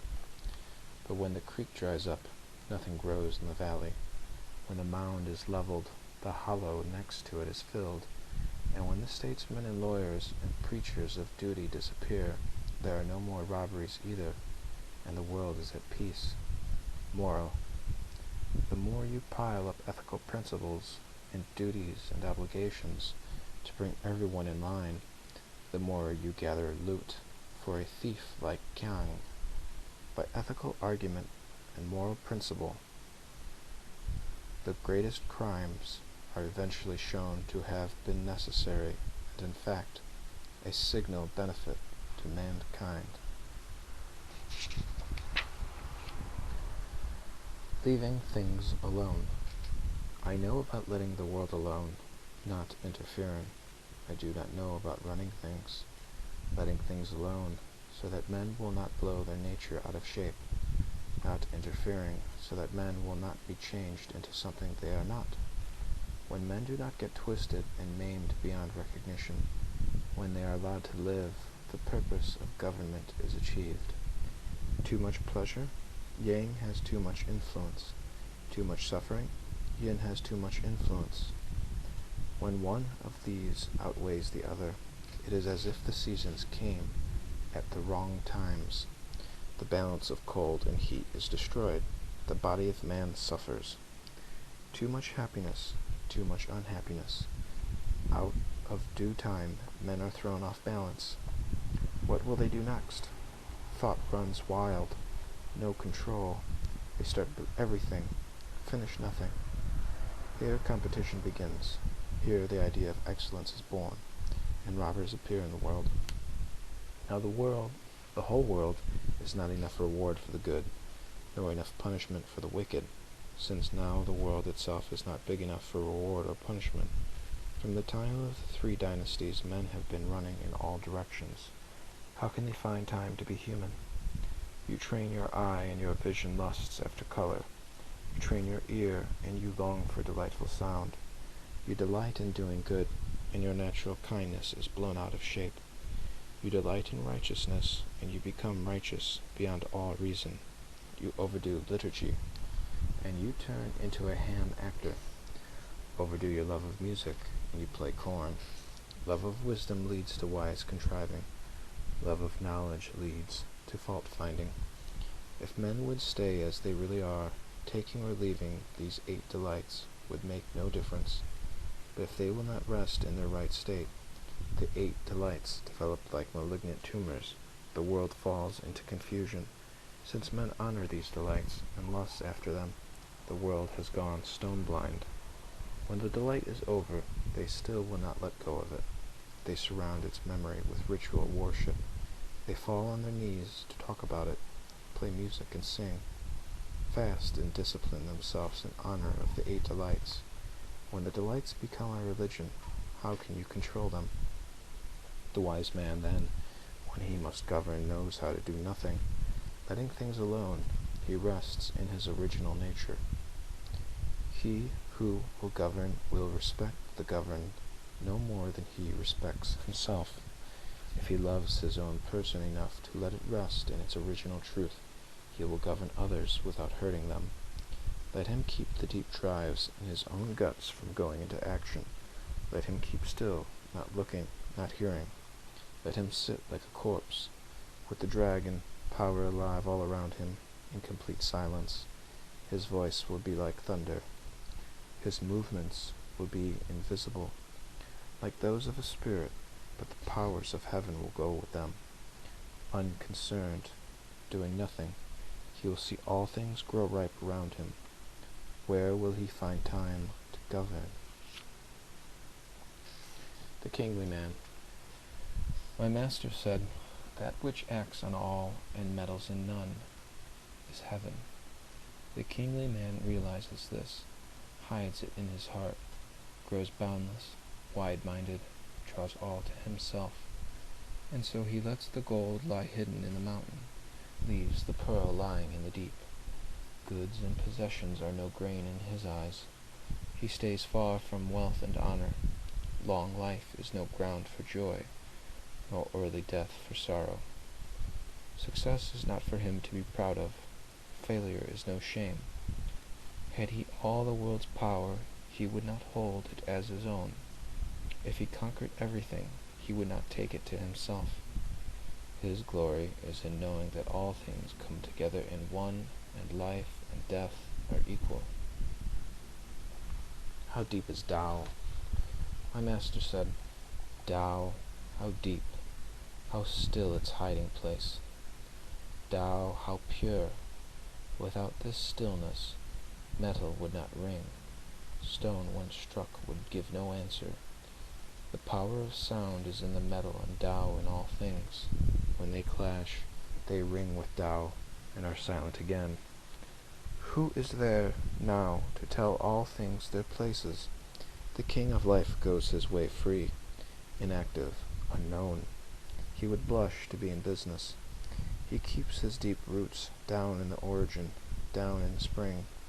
His knowledge is enfolded in spirit, and he grows great, great, opens a great heart, a world's refuge. Without forethought he comes out in majesty. Without plan he goes his way, and all things follow him. This is the kingly man who rides above life. This one sees in the dark, hears where there is no sound. In the deep dark he alone sees light. In soundlessness he alone perceives music. He can go down into the lowest of low places and find people. He can stand in the highest of high places and see meaning. He is in contact with all beings. That which is not goes his way. That which moves is what he stands on. Great is small for him, long is short for him, and all his distances are near. The Lost Pearl. The Yellow Emperor went wandering to the north of the Red Water, to the Kwanlun Mountain. He looked around over the edge of the world. On the way home he lost his night-colored pearl. He sent out science to seek his pearl and got nothing. He sent analysis to look for his pearl and got nothing. He sent out logic to seek his pearl and got nothing. Then he asked nothingness, and nothingness had it. The Yellow Emperor said, Strange indeed, nothingness, who was not sent, who did no work to find it, had the night-colored pearl. In my end is my beginning. In the beginning of beginnings was void of void, the nameless. And in the nameless was the One, without body, without form. This One, this being in whom all find power to exist, is the living. From the living comes the formless, the undivided. From the act of this formless come the existence, each according to its inner principle. This is form. Her body embraces and cherishes spirit. The two work together as one, blending and manifesting their characters, and this is nature. But he who obeys nature returns through form and formless to the living, and in the living joins the unbegun beginning. The joining is sameness. The sameness is void. The void is infinite. The bird opens its beak and sings its note, and then the beak comes together again in silence. So nature and the living meet together in void, like the closing of the bird's beak after its song. Heaven and earth come together in the unbegun, and all is foolishness. All is unknown. All is like the lights of an idiot. All is without mind. To obey is to close the beak and fall into unbeginning.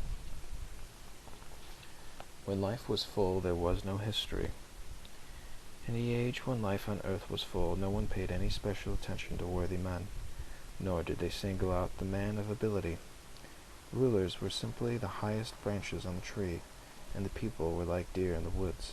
They were honest and righteous without realizing they were doing their duty. They loved each other and did not know that this was love of neighbor.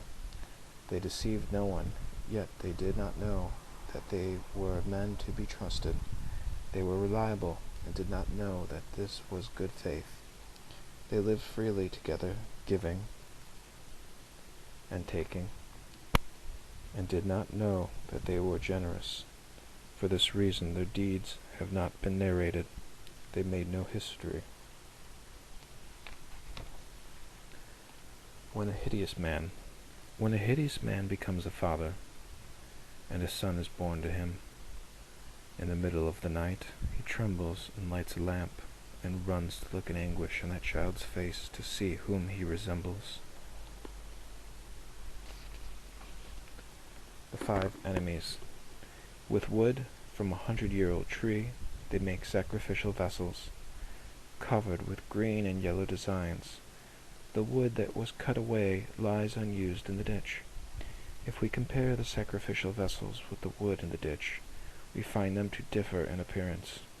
One is more beautiful than the other, yet they are equal in this. Both have lost their original nature. So if you compare the robber and the respectable citizen, you find that one is indeed more respectable than the other. Yet they agree in this. They have both lost the original simplicity of man. How did they lose it? Here are the 5 ways. Love of colors bewilders the eye, and it fails to see right. Love of harmonies bewitches the ear, and it loses its true hearing. Love of perfumes fills the head with dizziness. Love of flavors ruins the taste. Desires unsettle the heart, until the original nature runs amok. These 5 are enemies of true life. Yet these are what men of discernment claim to live for. They are not what I live for. If this is life, then pigeons in a cage have found happiness.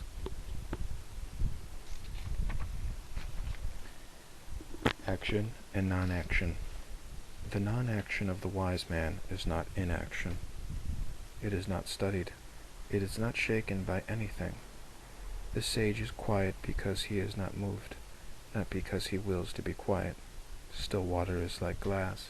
You can look in it and see the bristles on your chin. It is a perfect level. A carpenter could use it. If water is so clear, so level, how much more the spirit of man? The heart of the wise man is tranquil. It is the mirror of heaven and earth, the glass of everything. Emptiness, stillness, tranquility, tastelessness, silence, non-action. This is the level of heaven and earth. This is perfect Tao. Wise men find here their resting place. Resting, they are empty. From emptiness comes the unconditioned. From this, the conditioned, the individual things. So, from the sage's emptiness, stillness arises. From stillness, action. From action, attainment. From their stillness comes their non-action, which is also action, and is therefore their attainment. For stillness is joy. Joy is free from care, fruitful in long years. Joy does all things without concern. For emptiness, stillness, tranquility, tastelessness, silence, and non-action are the root of all things. Duke Huan and the Wheelwright. The world values books, and thinks that in so doing it is valuing Tao. But books contain only words, and yet there is something else which gives value to the books. Not the words only, nor the thought in the words, but something else within the thought, swinging it in a certain direction that words cannot comprehend. But it is the words themselves that the world values when it commits them to books. And though the world values them, these words are worthless as long as that which gives them value is not held in honor. That which man apprehends by observation is only outward form and color, name and noise, and he thinks that this will put him in possession of Tao. Form and color, name and sound do not reach to reality. That is why he who knows does not say, he who says does not know. How then is the world going to know Tao through words? Duke Huan of Qi, first in his dynasty, sat under his canopy reading his philosophy, and Fien, the wheelwright, was out in the yard, making a wheel. Fien laid aside hammer and chisel, climbed the steps, and said to Duke Huan, "May I ask you, Lord, what is this you are reading?" The Duke said, "The experts, the authorities." and Fian asked, "Alive or dead?" "Dead a long time." "Then," said the wheelwright, "you are reading only the dirt they left behind." Then the Duke replied, "What do you know about it? You are only a wheelwright. You had better give me a good explanation, or else you must die." The wheelwright said, "Let us look at the affair from my point of view. When I make wheels, if I go easy, they fall apart. If I am too rough, they do not fit. If I am neither too easy nor too violent, they come out right. The work is what I want it to be. You cannot put this into words. You just have to know how it is. I cannot even tell my own son exactly how it is done, and my own son cannot learn it from me. So here I am, 70 years old, still making wheels. The men of old took all they really knew with them to the grave.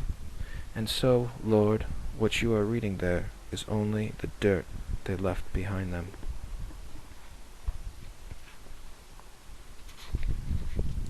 Autumn floods. The autumn floods have come. Thousands of wild torrents poured furiously into the Yellow River. It surged and flooded its banks until, looking across, you could not tell an ox from a horse on the other side.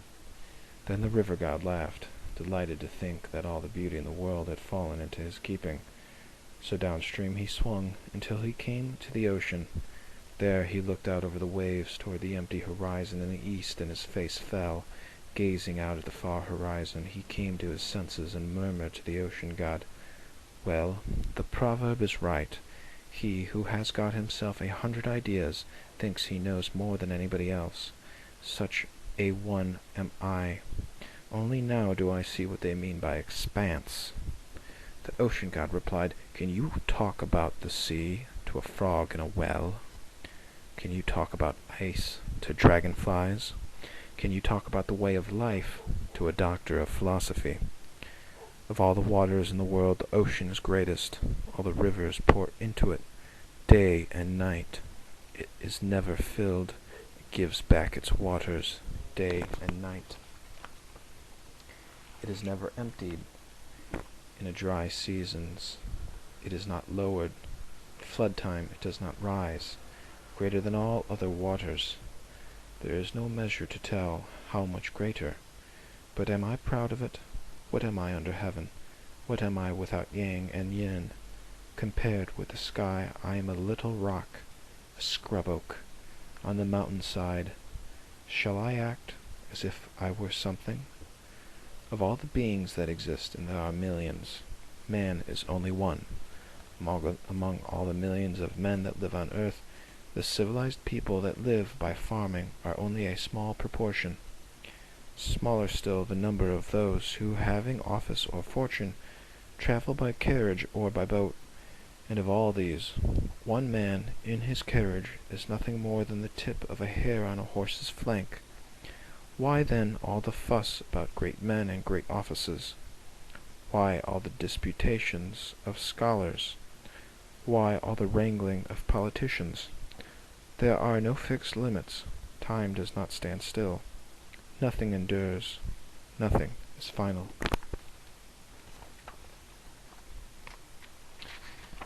You cannot lay hold of the end or the beginning. He who is wise sees near and far. As the same does not despise the small or value the great. Where all standards differ, how can you compare? With one glance he takes in past and present, without sorrow for the past, or impatience with the present. All is in movement. He has experience of fullness and emptiness. He does not rejoice in success, or lament in failure. The game is never over. Birth and death are even. The terms are not final. Great and small. When we look at things in the light of Tao, nothing is best, nothing is worst. Each thing seen in its own light stands out in its own way.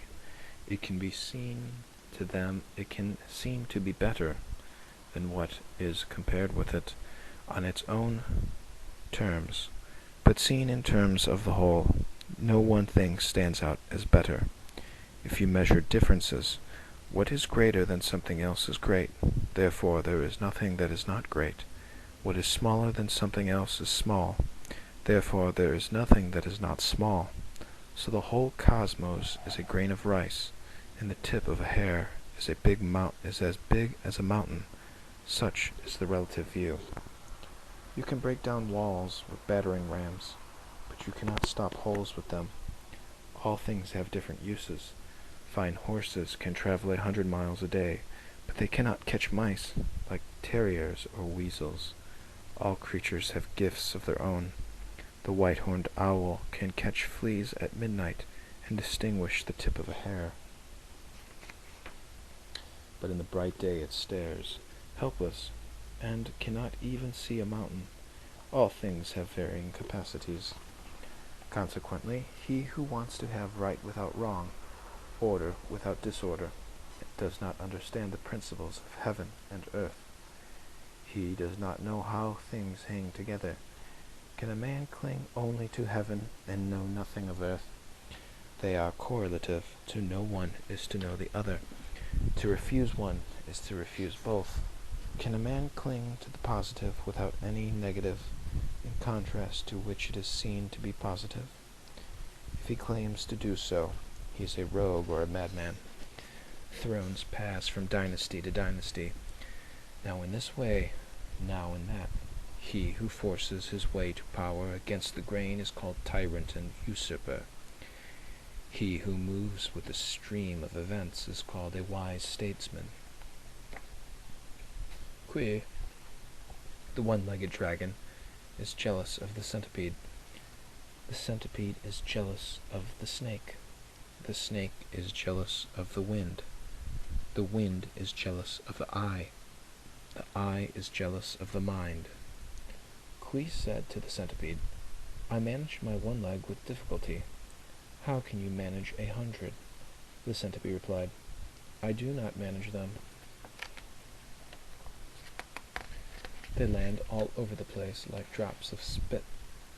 The centipede said to the snake, With all my feet I cannot move as fast as you do, with no feet at all.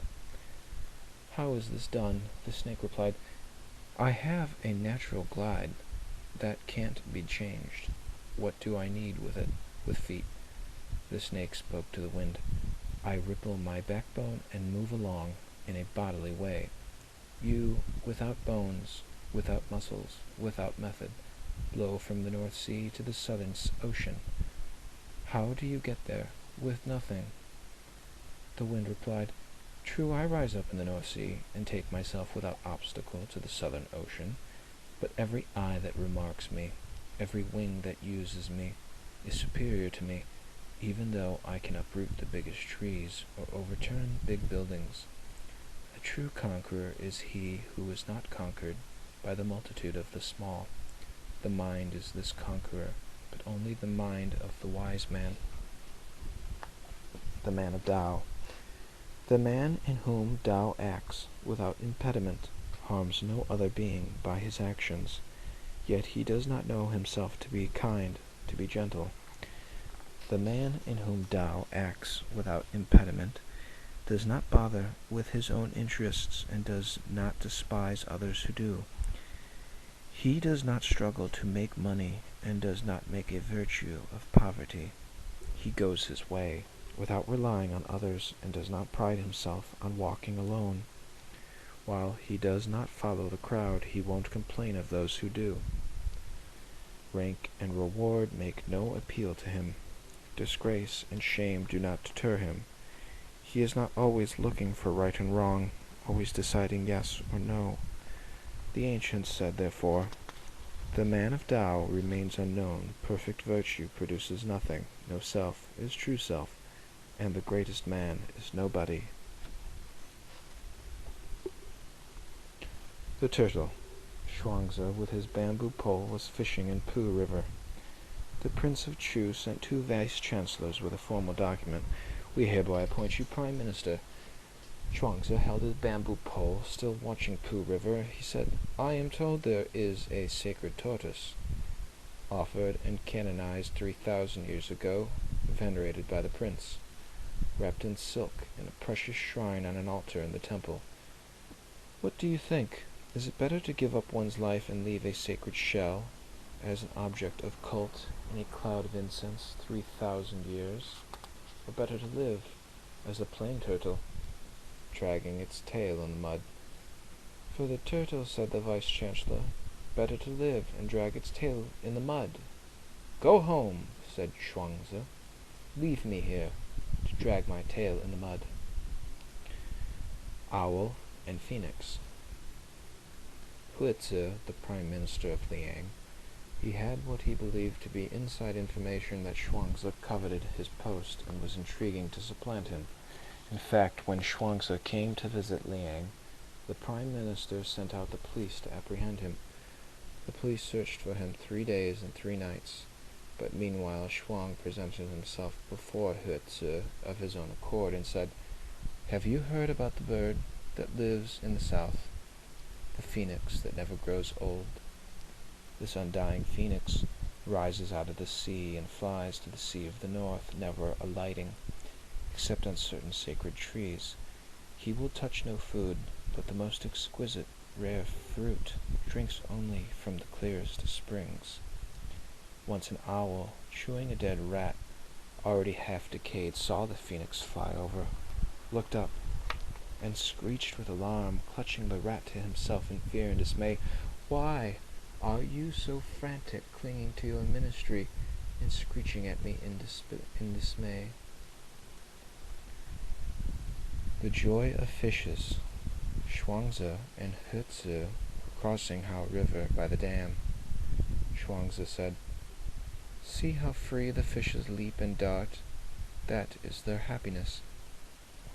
Hui replied, "Since you are not a fish, how do you know what makes fishes happy?"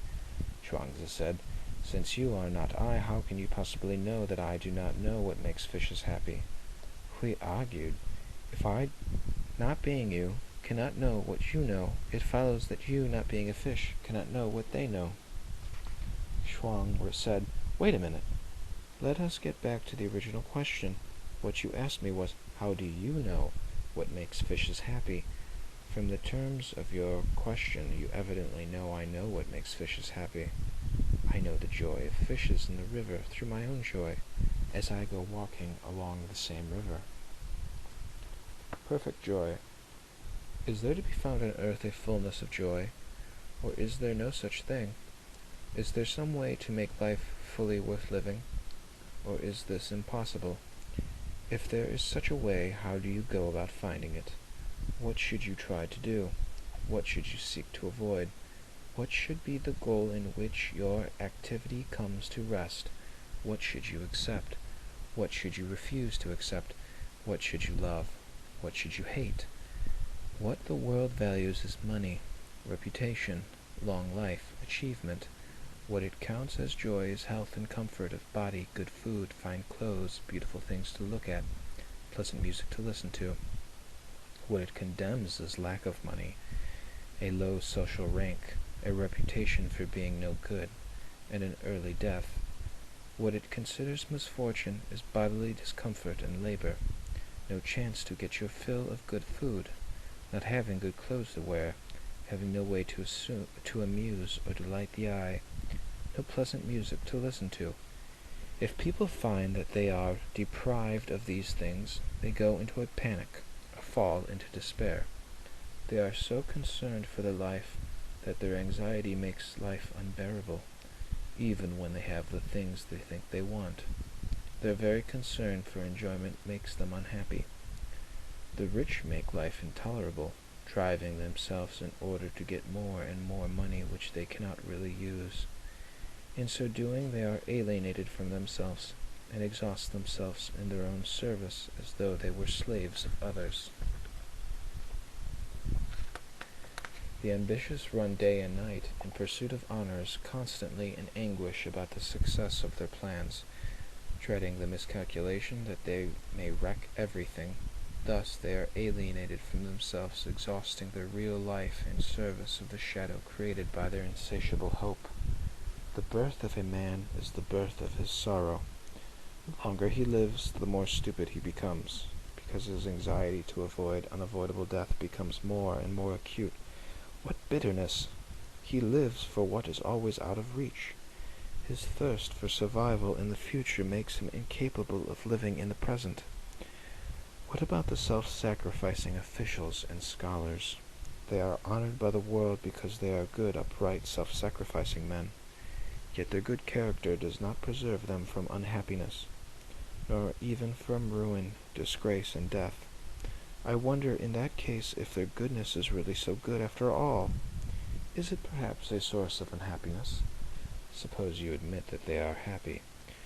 But is it a happy thing to have a character and a career that lead to one's own eventual destruction?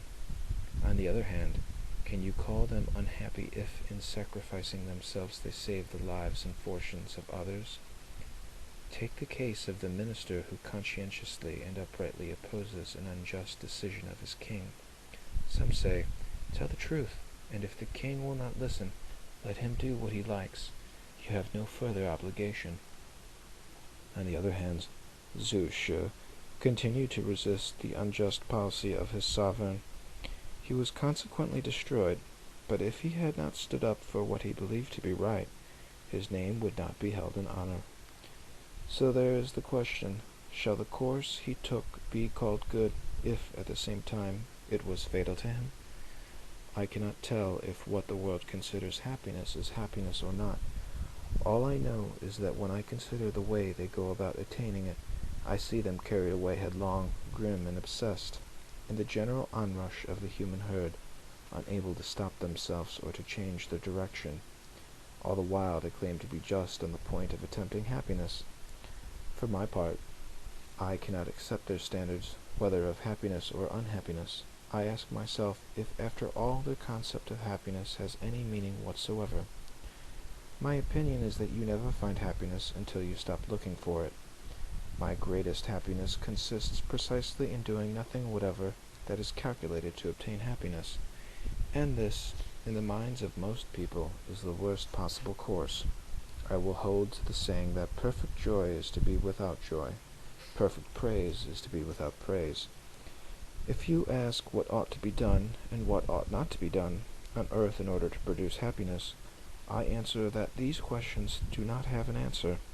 There is no way of determining such things. Yet at the same time, if I cease striving for happiness, the right and the wrong at once become apparent all by themselves. Contentment and well-being at once become possible the moment you cease to act with them in view. And if you practice non-doing, wu wei, you will have both happiness and well-being. Here is how I sum it up. Heaven does nothing. Its non-doing is its serenity. Earth does nothing. Its non-doing is its rest. From the union of these two non-doings, all actions proceed. All things are made. How vast, how invisible this coming to be! All things come from nowhere. How vast, how invisible, no way to explain it. All beings in their perfection are born of non-doing, hence it is said, heaven and earth do nothing, yet there is nothing that they do not do. Where is the man who can attain to this non-doing? Symphony for a seabird. You cannot put a big load in a small bag, nor can you, with a short rope, draw water from a deep well. You cannot talk to a power politician as if he were a wise man. If he seeks to understand you, if he looks inside himself, to find the truth you have told him, he cannot find it there. Not finding, he doubts. When a man doubts, he will kill. Have you not heard how a bird from the sea was blown inshore and landed outside the capital of Lu? The prince ordered a solemn reception, offered the sea-bird wine in the sacred precinct, called for musicians to play the compositions of Shun, slaughtered cattle to nourish it. Dazed with symphonies, the unhappy sea-bird died of despair. How should you treat a bird? As yourself, or as a bird? Ought not a bird to nest in deep woodland, or fly over meadow and marsh? Ought it not to swim on river and pond, feed on eels and fish, fly in formation with other waterfowl, and rest in the reeds? Bad enough for a sea-bird to be surrounded by men and frightened by their voices. That was not enough. They killed it with music. Play all the symphonies you like on the marshlands of Thong Ting. The birds will fly away. In all directions the animals will hide. The fish will dive to the bottom. But men will gather around to listen. Water is for fish, and air for men. Natures differ, and needs with them. Hence, the wise men of old did not lay down one measure for all. Wholeness. How does the true man of Tao walk through walls without obstruction, stand in fire without being burnt? Not because of cunning or daring, not because he has learned, but because he has unlearned. All that is limited by form, semblance, sound, color is called object. Among them all, man alone is more than an object. Though, like objects, he has form and semblance, he is not limited to form, he is more. He can attain to formlessness. When he is beyond form and semblance, beyond this and that, where is the comparison with another object? Where is the conflict? What can stand in his way? He will rest in his eternal place, which is no place. He will be hidden. In his own unfathomable secret, his nature sinks to its root. In the One, his vitality, his power hide in secret Tao. When he is all alone, there is no flaw in him by which a wedge can enter, so a drunken man falling out of a wagon is bruised but not destroyed. His bones are like the bones of other men, but his fall is different. His spirit is entire. He is not aware of getting into a wagon, of falling out of one. Life and death are nothing to him. He knows no alarm. He meets obstacles without thought, without care, takes them without knowing they are there. If there is such security in wine, how much more in Tao? The wise man is hidden in Tao. Nothing can touch him.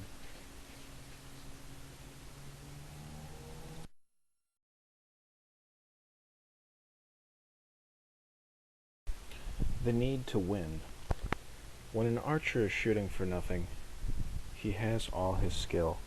If he shoots for a brass buckle, he is already nervous. If he shoots for a prize of gold, he goes blind, or sees two targets, he is out of his mind. His skill has not changed, but the prize divides him. He cares, he thinks more of winning than of shooting, and the need to win drains him of power. The sacrificial swine. The grand augur, who sacrificed the swine and read omens in the sacrifice, came dressed in his long dark robes to the pig pen and spoke to the pigs as follows: "Here is my counsel to you. Do not complain about having to die. Set your objections aside, please. Realize that I shall now feed you on choice grain for 3 months. I myself will have to observe strict discipline for 10 days and fast for 3. Then I will lay out grass mats and offer your hams and shoulders upon delicately carved platters with great ceremony. What more do you want?" Then, reflecting, he considered the question from the pig's point of view. "Of course, I suppose you would prefer to be fed with ordinary coarse feed and be left alone in your pen." But again, seeing it once more from his own viewpoint, he replied, "No, definitely, there is a nobler kind of existence. To live in honors, to receive the best treatment, to ride in a carriage with fine clothes, even though at any moment one may be disgraced and executed, that is the noble, though uncertain destiny that I have chosen for myself." So he decided against the pig's point of view and adopted his own point of view, both for himself and for the pigs also. How fortunate those swine, whose existence was thus ennobled by one who was at once an officer of state and a minister of religion. The fighting cock. Chuang Tzu was a trainer of fighting cocks. For King Swan, he was training a fine bird. The king kept asking if the bird were ready for combat. "Not yet," said the trainer. "He is full of fire. He is ready to pick a fight with every other bird. He is vain and confident of his own strength. After 10 days he answered again. Not yet, he flares up, when he hears another bird crow. After 10 more days, not yet, he still gets that angry look and ruffles his feathers. Again 10 days, the trainer said, now he is nearly ready. When another bird crows, his eye does not even flicker. He stands immobile, like a cock of wood. He is a mature fighter. Other birds will take one look at him and run. The wood carver. King, the master carver, made a bell stand of precious wood. When it was finished, all who saw it were astounded. They said it must be the work of spirits. The Prince of Lu said to the master carver, what is your secret? King replied, I am only a workman. I have no secret. There is only this. When I begin to think about the work you commanded, I guarded my spirit, did not expend it on trifles that were not to the point. I fasted in order to set my heart at rest. After 3 days fasting, I had forgotten gain and success. After 5 days, I had forgotten praise or criticism. After 7 days, I had forgotten my body with all its limbs. By this time all thought of your highness and of the court had faded away, and that might distract me from the work had vanished. I was collected in a single thought of the bell stand. Then I went to the forest to see the trees in their own natural state. When the right tree appeared before my eyes, the bell stand also appeared in it, clearly beyond doubt. All I had to do was to put forth my hand and begin. If I had not met this particular tree, there would have been no bell stand at all. What happened? My own collected thought encountered the hidden potential in the wood. From this live encounter came the work which you ascribed to the spirits. When the shoe fits. Chu, the draftsman, could draw more perfect circles freehand than with a compass. His fingers brought forth spontaneous forms from nowhere. His mind was meanwhile free and without concern with what he was doing.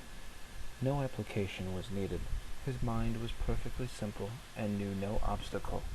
So when the shoe fits, the foot is forgotten. When the bell fits, the belly is forgotten. When the heart is right, for and against are forgotten. No drives, no compulsions, no needs, no attractions. Then your affairs are under control. You are a free man. Easy is right. Begin right, and you are easy. Continue easy, and you are right. The right way to get easy is to forget the right way, and forget that the going is easy. The empty boat. He who rules men lives in confusion. He who is ruled by men lives in sorrow. Yao therefore desired neither to influence others, nor to be influenced by them. The way to get clear of confusion and free of sorrow is to live with Tao in the land of the great void.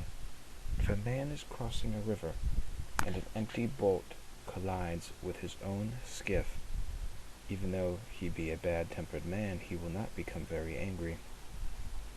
But if he sees a man in the boat, he will shout at him to steer clear. If the shout is not heard, he will shout again, and yet again, and begin cursing, and all because there is somebody in the boat. Yet if the boat were empty, he would not be shouting, and not angry. If you can empty your own boat, crossing the river of the world, no one will oppose you. No one will seek to harm you. The straight tree is the first to be cut down. The spring of clear water is the first to be drained dry. If you wish to improve your wisdom and shame the ignorant, to cultivate your character and outshine others, a light will shine around you, as if you had swallowed the sun and the moon. You will not avoid calamity. A wise man had said, "He who is content with himself has done a worthless work. Achievement is the beginning of failure. Fame is the beginning of disgrace. Who can free himself from achievement and from fame, descend and be lost amid the masses of men? He will flow like Tao unseen. He will go about like life itself, with no name and no home. Simple is he, without distinction. To all appearances he is a fool. His steps leave no trace. He has no power. He achieves nothing, has no reputation. Since he judges no one judges him. Such is the perfect man. His boat is empty. The flight of Lin He. Lin He of Kia took to flight. Pursued by enemies, he threw away the precious jade, symbol of his rank, and took his infant child on his back. Why did he take the child and leave the jade, which was worth a small fortune, whereas the child, if sold, would only bring him a paltry sum? Lin He said, "My bond with the jade symbol and with my office was the bond of self-interest. My bond with the child was the bond of Tao. Where self-interest is the bond, the friendship is dissolved. When calamity comes, where Tao is the bond, friendship is made perfect by calamity. The friendship of wise men is tasteless as water. The friendship of fools is sweet as wine. But the tastelessness of the wise brings true affection, and the savor of fools' company ends in hatred." When knowledge went north, knowledge wandered north, looking for Tao over the dark sea, and up the invisible mountain. There on the mountain he met non-doing, the speechless one. He inquired, "Please inform me, sir, by what system of thought and what technique of meditation can I apprehend Tao? By what renunciation or what solitary retirement may I rest in Tao? Where must I start? What road must I follow to reach Tao?" Such were his 3 questions. Non-doing, the speechless one, made no reply. Not only that, he did not even know how to reply. Knowledge swung south to the bright sea and climbed a luminous mountain called Doubt's End. Here he met Act on Impulse, the inspired prophet, and asked the same question. "Ah," cried the inspired one, "I have the answers, and I will reveal them." But just as he was about to tell everything, he forgot all he had in mind. Knowledge got no reply. So Knowledge went at last to the palace of Emperor Ti, and asked his questions of Ti. Ti replied, "To exercise no thought, and follow no way of meditation, is the first step towards understanding Tao. To dwell nowhere and rest in nothing is the first step toward resting in Tao. To start from nowhere and follow no road is the first step toward attaining Tao." Knowledge replied, "You know this, and now I know it, but the other 2, they did not know it. What about that? Who was right?" Ti replied, "Only non-doing, the speechless one, was perfectly right. He did not know. Act on Impulse, the inspired prophet, only seemed right because he had forgotten. As for us, we come nowhere near being right, since we have the answers. For he who knows does not speak. He who speaks does not know. And the wise man gives instruction without the use of speech." This story got back to Act on Impulse, who agreed with T's way of putting it. It is not reported that non-doing ever heard of the matter or made any comment. The importance of being toothless. Nie Chu, who had no teeth, came to Pai and asked for a lesson on Tao. Maybe he could bite on that. So Pai began, "First gain control of the body and all its organs. Then control the mind. Attain one-pointedness. Then the harmony of heaven will come down and dwell in you. You will be radiant with life. You will rest in Tao. You will have the simple look of a newborn calf. Oh, lucky you! You will not even know the cause of your state." But long before Pai had reached this point in his sermon, the toothless one had fallen asleep. His mind just could not bite on the meat of doctrine. But Pi was satisfied. He wandered away singing, "His body is dry, like an old leg bone. His mind is dead, as dead ashes. His knowledge is solid, his wisdom true. In deep dark night he wanders free, without aim and without design. Who can compare with this toothless man? Where is Tao? Master Tung Kwao asked Chuang, "Show me where the Tao is found." Zhuangzi replied, "There is somewhere, there is nowhere. It is not to be found." The former insisted, "Show me at least some definite place where Tao is found." "It is in the ant," said Chuang. "It is in some lesser being. It is in the weeds. Can you go further down the scale of things?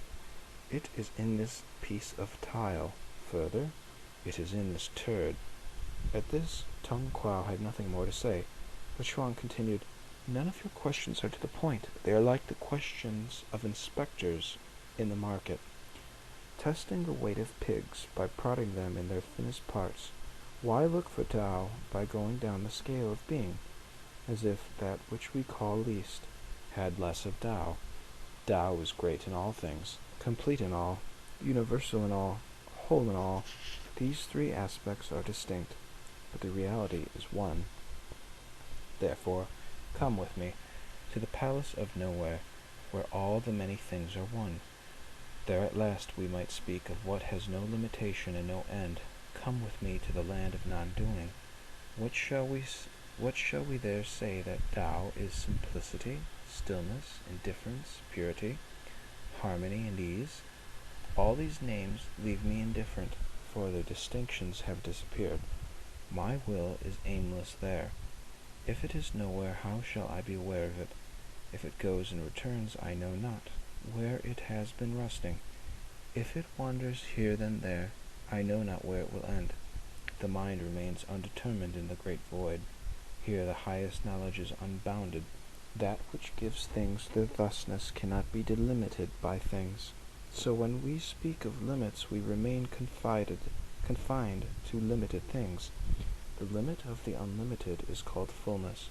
The limitlessness of the limited is called emptiness. Tao is the source of both, but it is itself neither fullness nor emptiness. Tao produces both renewal and decay, but it is neither renewal nor decay. It causes being and non-being, but is neither being nor non-being. Tao assembles and it destroys, but it is neither the totality nor the void.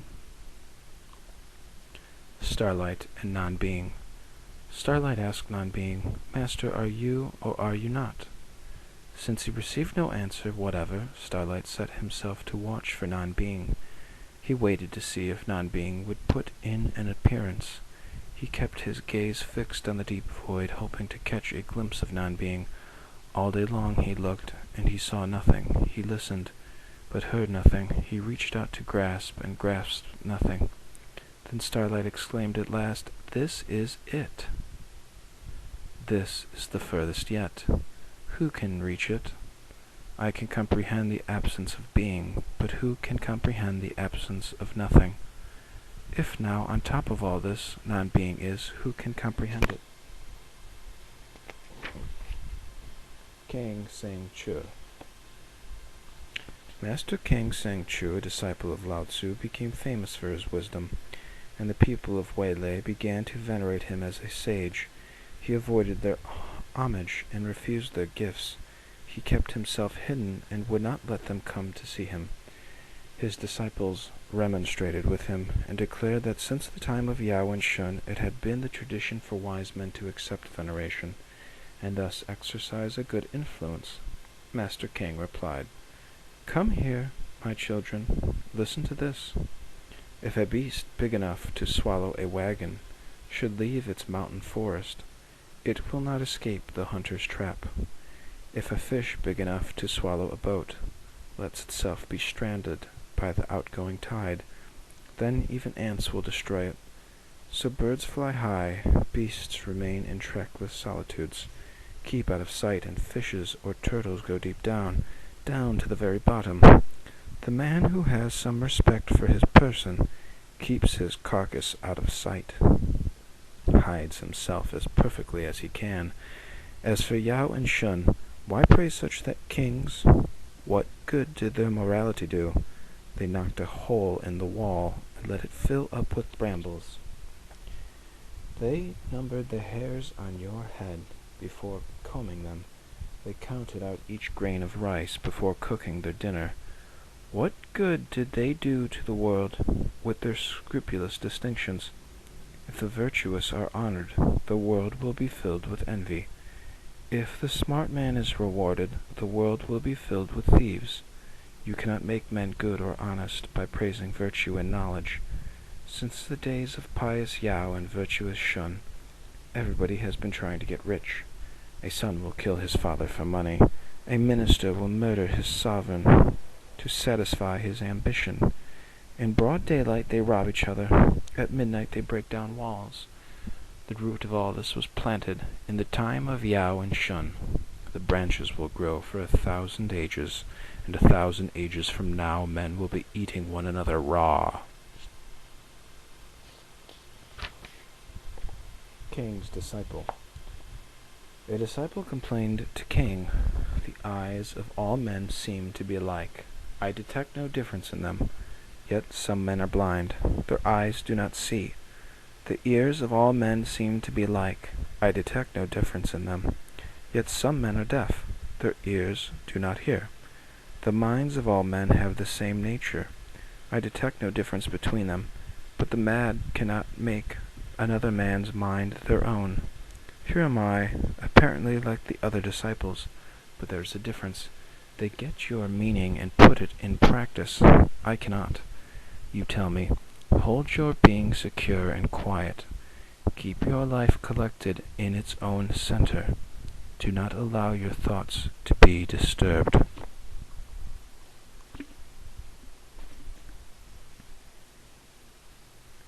But however hard I try, Tao is only a word in my ear. It does not ring any bells inside. Kang-san replied, "I have nothing more to say. Bantams do not hatch goose eggs, though the fowl of Lu can. It is not so much a difference of nature as a difference of capacity. My capacity is too slight to transform you. Why not go south and see Lao Tzu?" The disciple got some supplies, traveled 7 days and 7 nights alone, and came to Lao Tzu. Lao asked, "Do you come from King?" "Yes," replied the student. "Who are all the people you have brought with you?" The disciple whirled around to look. Nobody there. Panic. Lao said, "Don't you understand?" The disciple hung his head. Confusion. Then a sigh. "Alas, I have forgotten my answer." More confusion. "I have also forgotten my question." Lao said, "What are you trying to say?" The disciple, "When I don't know, people treat me like a fool. When I do know, the knowledge gets me into trouble. When I fail to do good, I hurt others. When I do good, I hurt myself. If I avoid my duty, I am remiss. But if I do it, I am ruined. How can I get out of these contradictions? That is what I came to ask you." Lao Tzu replied, "A moment ago I looked into your eyes. I saw you were hemmed in by contradictions. Your words confirm this. You are scared to death, like a child who has lost father and mother. You are trying to sound the middle of the ocean with a 6-foot pole. You have got lost, and are trying to find your way back. To your own true self you find nothing but illegible signposts, pointing in all directions. I pity you." The disciple asked for admittance, took a cell, and there meditated, trying to cultivate qualities he thought desirable, and get rid of others which he disliked. 10 days of that. Despair. "Miserable," said Lao, "all blocked up, tied in knots. Try to get untied. If your obstructions are on the outside, do not attempt to grasp them one by one, and thrust them away. Impossible. Learn to ignore them. If they are within you, you cannot destroy them piecemeal, but you can refuse to let them take effect. If they are both inside and outside, do not try to hold on to Tao. Just hope that Tao will keep hold of you." The disciple groaned.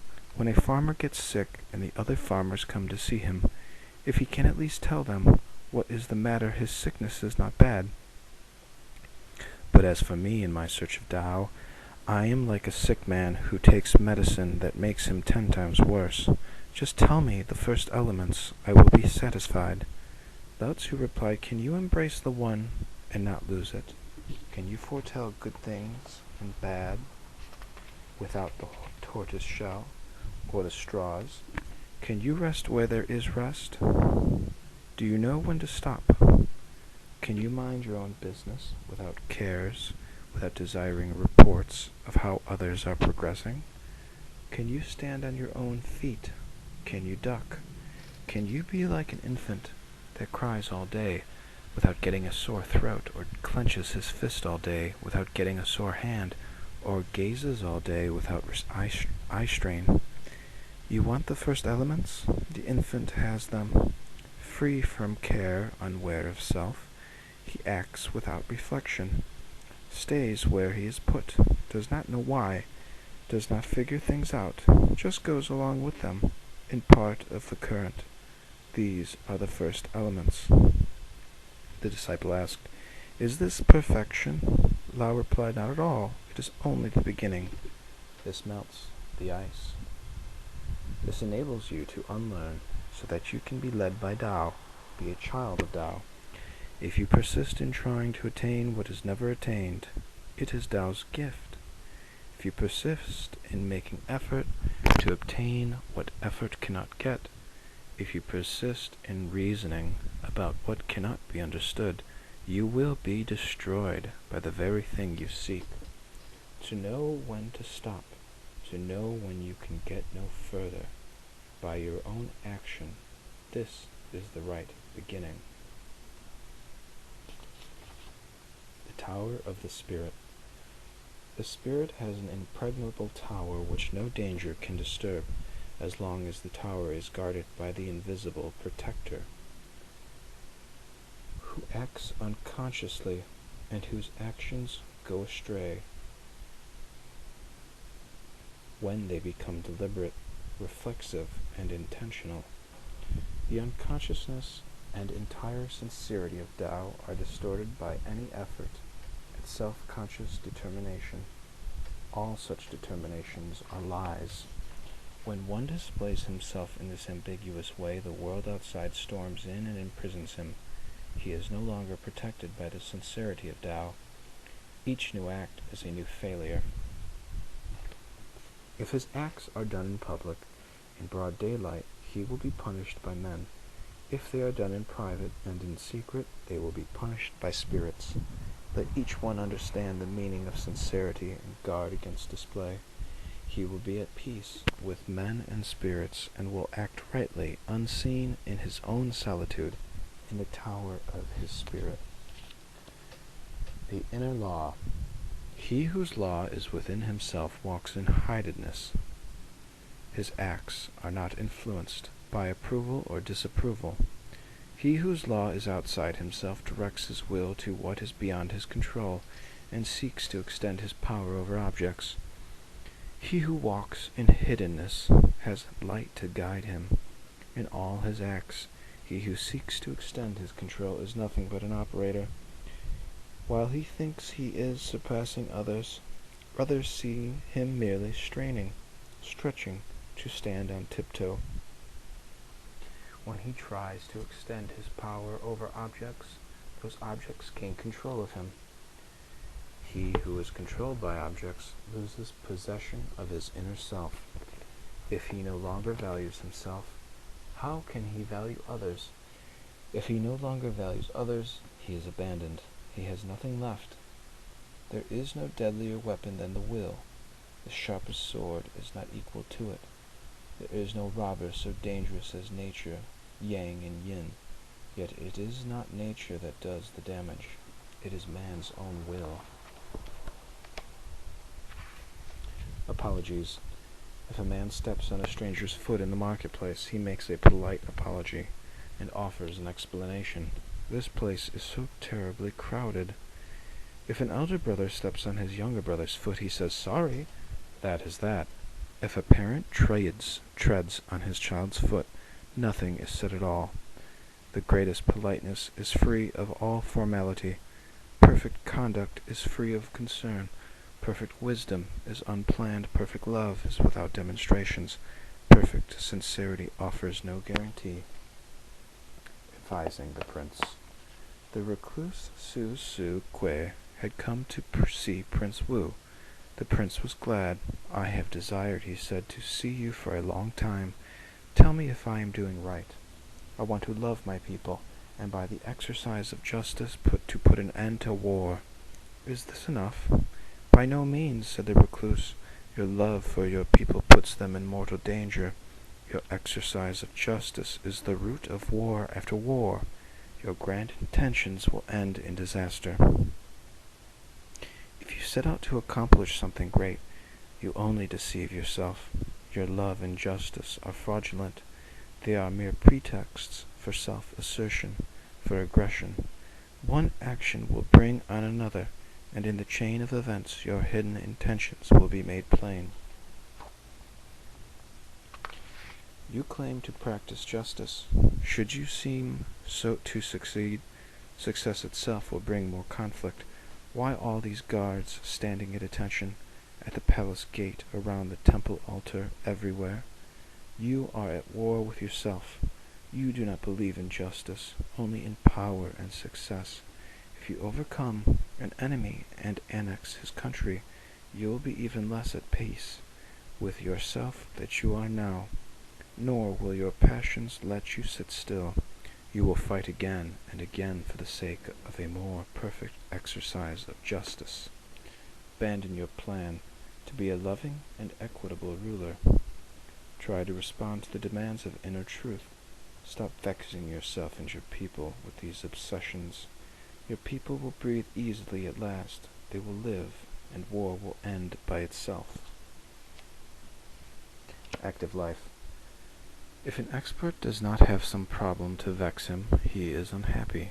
If a philosopher's teaching is never attacked, he pines away. If critics have no one on whom to exercise their spite, they are unhappy. All such men are prisoners in the world of objects. He who wants followers seeks political power. He who wants reputation holds an office. The strong man looks for weights to lift. The brave man looks for an emergency in which he can show bravery. The swordsman wants a battle in which he can swing his sword. Men past their prime prefer a dignified retirement in which they may seem profound. Men experienced in law seek difficult cases to extend the application of laws. Liturgists and musicians like festivals in which they parade their ceremonious talents. The benevolent, the dutiful, are always looking for chances to display virtue. Where would the gardener be if there were no more weeds? What would become of business without a market of fools? Where would the masses be if there were no pretext for getting jammed together and making noise? What would become of labor if there were no superfluous objects to be made? Produce, get results, make money, make friends, make changes, or you will die of despair. Those who are caught in the machinery of power take no joy except in activity and change, the whirring of the machine. Whenever an occasion for action presents itself, they are compelled to act. They cannot help themselves. They are inexorably moved, like the machine of which they are a part. Prisoners in the world of objects, they have no choice but to submit to the demands of matter. They are pressed down and crushed by external forces, fashion, the market, events, public opinion. Never in a whole lifetime do they recover their right mind. The active life, what a pity. Monkey Mountain. The Prince of Wu took a boat to Monkey Mountain. As soon as the monkeys saw him, they all fled in panic and hid in the treetops. One monkey, however, remained completely unconcerned, swinging from branch to branch in extraordinary display. The prince shot an arrow at the monkey, but the monkey dexterously caught the arrow in mid-flight. At this the prince ordered his attendants to make a concerted attack. In an instant the monkey was shot full of arrows and fell dead. Then the king turned to his companion Yan Pu. "You see what happened," he said. "This animal advertised his cleverness. He trusted in his own skill. He thought no one could touch him. Remember that. Do not rely on distinction and talent when you deal with men." When they returned home, Yen Pu became the disciple of a sage to get rid of everything that made him outstanding. He renounced every pleasure. He learned to hide every distinction. Soon no one in the kingdom knew what to make of him. Thus they held him in awe. Good fortune. Master Qi had 8 sons. One day he called in a physiognomist, lined the boys up and said, "Study their faces. Tell me which is the fortunate one." After his examination, the expert said, "Quan is the fortunate one." Qi was pleased and surprised. "In what way?" he inquired.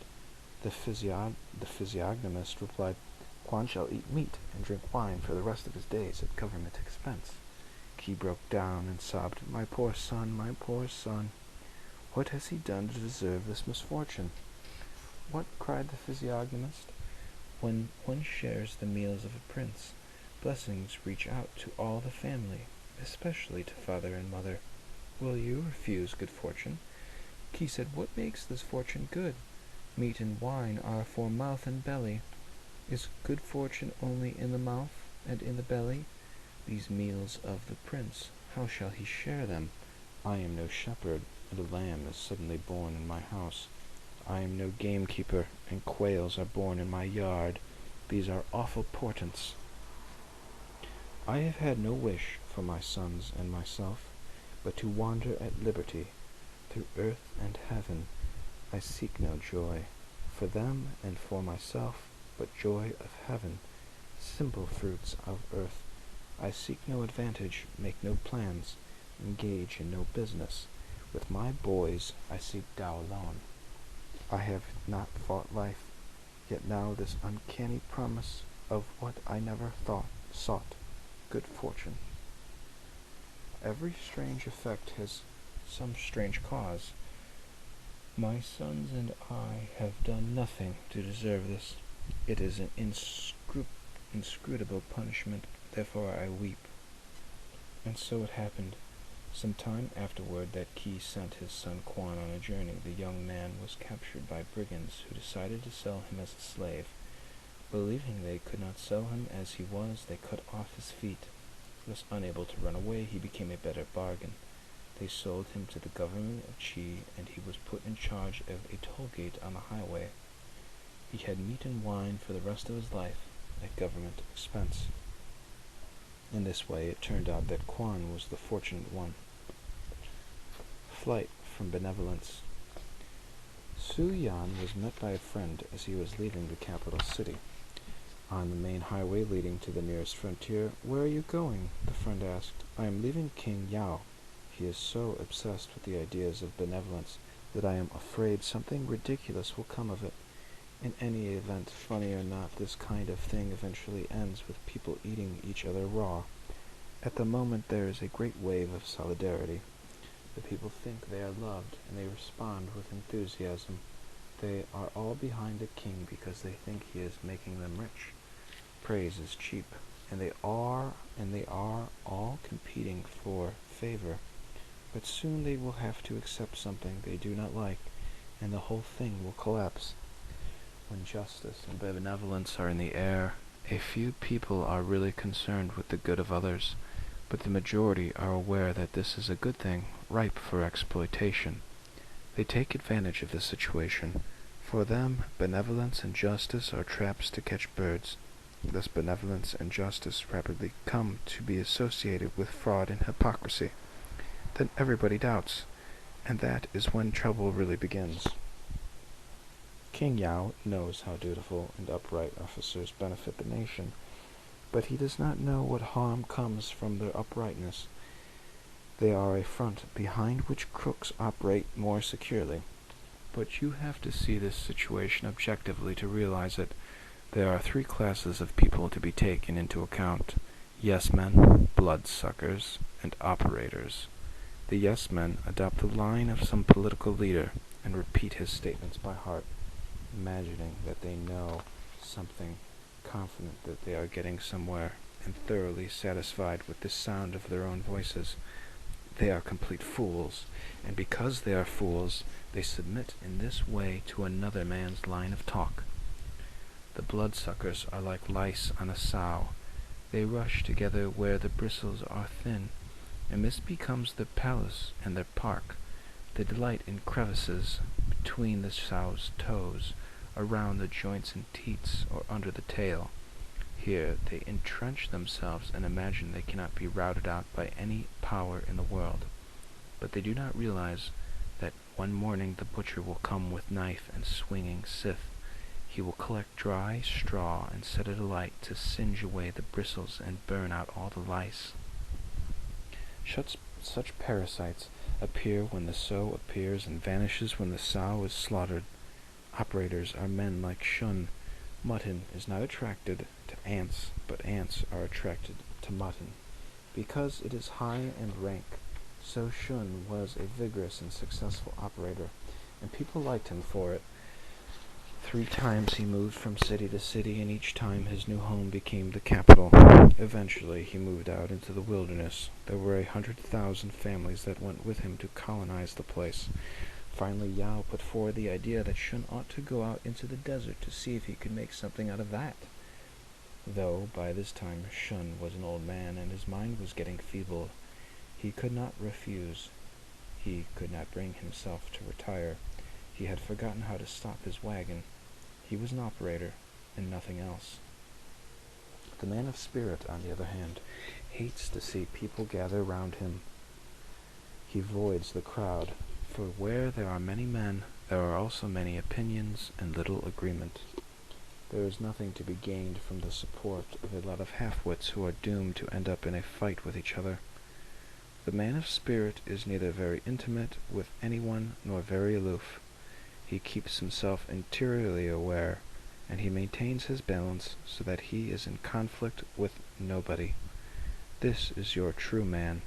He lets the ants be clever. He lets the mutton reek with activity. For his own part, he imitates the fish that swims unconcerned, surrounded by a friendly element, and minding its own business.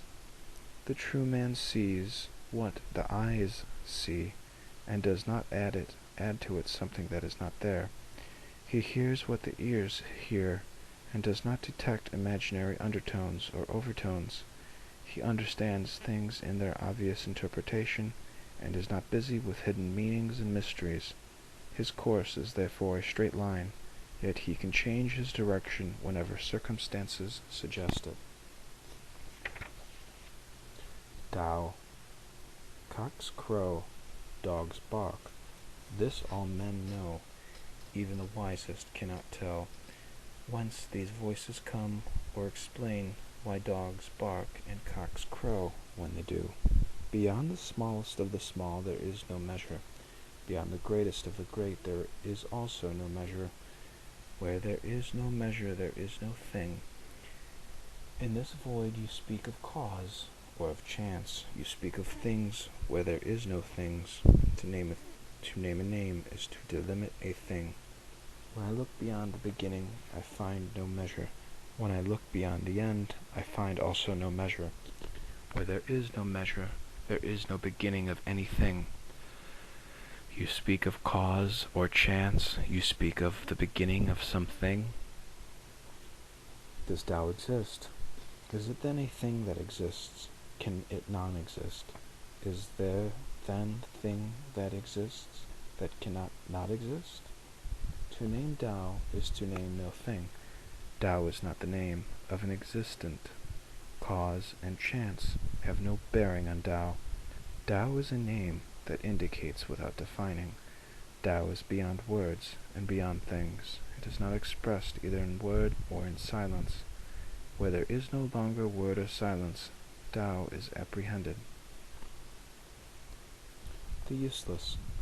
Chuang Tzu said to Chuang Tzu, "All your teaching is centered on what has no use." Chuang replied, "If you have no appreciation for what has no use, you cannot begin to talk about what can be used. The earth, for example, is broad and vast, but of all this expanse a man uses only a few inches, upon which he happens to be standing. Now suppose you suddenly take away all that he is not actually using, so that all around his feet a gulf yawns, and he stands in the void. with nowhere solid except right under each foot.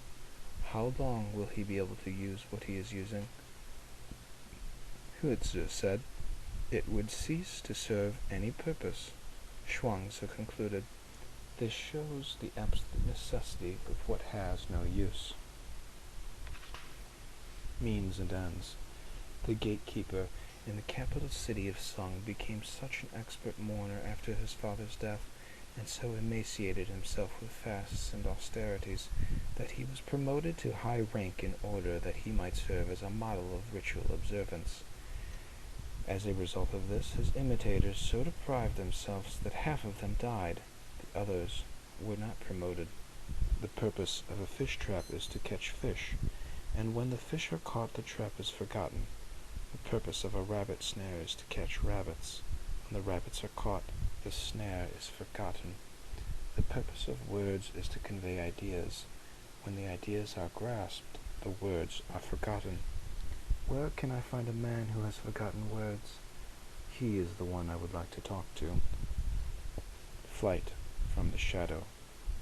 There was a man who was so disturbed by the sight of his own shadow and so displeased with his own footsteps that he determined to get rid of both. The method he hit upon was to run away from them. So he got up and ran, but every time he put his foot down there was another step, while his shadow kept up with him without the slightest difficulty. He attributed his failure to the fact that he was not running fast enough, so he ran faster and faster, without stopping until he finally dropped dead. He failed to realize that if he merely stepped into the shade, his shadow would vanish, and if he sat down and stayed still, there would be no more footsteps. Zhuangzi's funeral. When Zhuangzi was about to die, his disciples began planning a splendid funeral. But he said, I shall have heaven and earth for my coffin. The sun and moon will be the jade symbols hanging by my side. Planets and constellations will shine as jewels all around me, and all beings will be present as mourners at the wake. What more is needed? Everything is amply taken care of. But they said, we fear that crows and kites will eat our master. Well, said Zhuangzi, above ground I shall be eaten by crows and kites, below it by ants and worms. In either case I shall be eaten. Why are you so partial to birds? Glossary. Qi, one of the four basic virtues of Zhu. Qi is wisdom. Zhu, the ethical and scholarly philosophy of the Confucians. Zhen, one of the four basic virtues of Confucian ethics. Zhen is the compassion that enables one to identify with the joys and troubles of others. Li, another of the four basic virtues of Zhu. Li is the correct understanding and practice of rites and ceremonies. Tao, the way, the absolute, the ultimate principle. Tian, heaven. Wu Wei, non-action, non-volitional living, obeying the Tao. Yi, one of the four basic virtues of Zhu. Yi is the sense of justice, responsibility, duty, and obligation to others. Yin Ning, tranquility in the action of non-action, a concept of Chuang Tzu, Zhuangzi. Zen or Qian, a school of Mahayana Buddhism practicing direct intuition of the ground of being. The following translations and studies have been used in arriving at the readings presented in this volume and in writing the essay of Zhuangzi. Giles Herbert. Zhuangzi, mystic, moralist, and social reformer, translated from the Chinese, Shanghai, 1926. Confucianism and its Rivals, London, 1915. Hughes E.R., Chinese Philosophy in Classical Times, London, 1954. Legg James, The Texts of Taoism, translations with an introduction by D.T. Suzuki, New York, 1959. Z. Mai, The Tao of Painting, 2 volumes, New York, 1956. Vega Leon, S.J. Les Pierres du Système Taoiste, Paris, 1950. Wilhelm Richard, Zhuangzi, Das Wackerbuch vom Süllichen, Glutenmad, Düsseldorf, Kohler, 1951. Wu John C.H., The Wisdom of Zhuangzi, A New Appraisal. An International Philosophical Quarterly, Volume 3, Number 1, February 1963. Yu Lan Feng, The Spirit of Chinese Philosophy, Boston, 1962. Yu Tang Lin, The Wisdom of India and China, New York, 1942.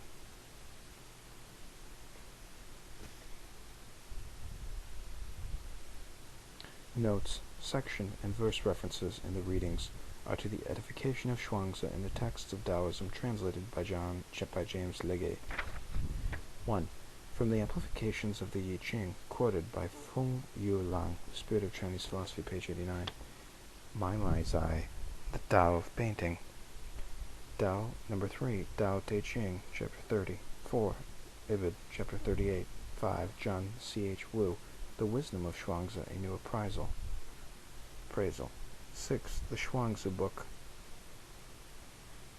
XXX III. 2.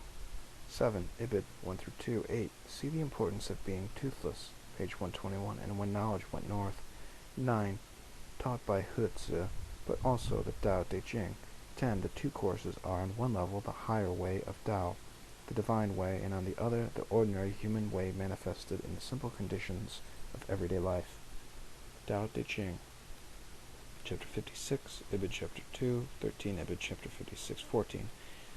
This illustrates Zhuangzi's middle way between not having evident qualities and yet not being without qualities. The point is to have them as not having them, to excel with an excellence that is not one's own, but that which belongs to Tao. Thus, one is not admired or even strictly recognized, and yet one is an obscure force in society nonetheless.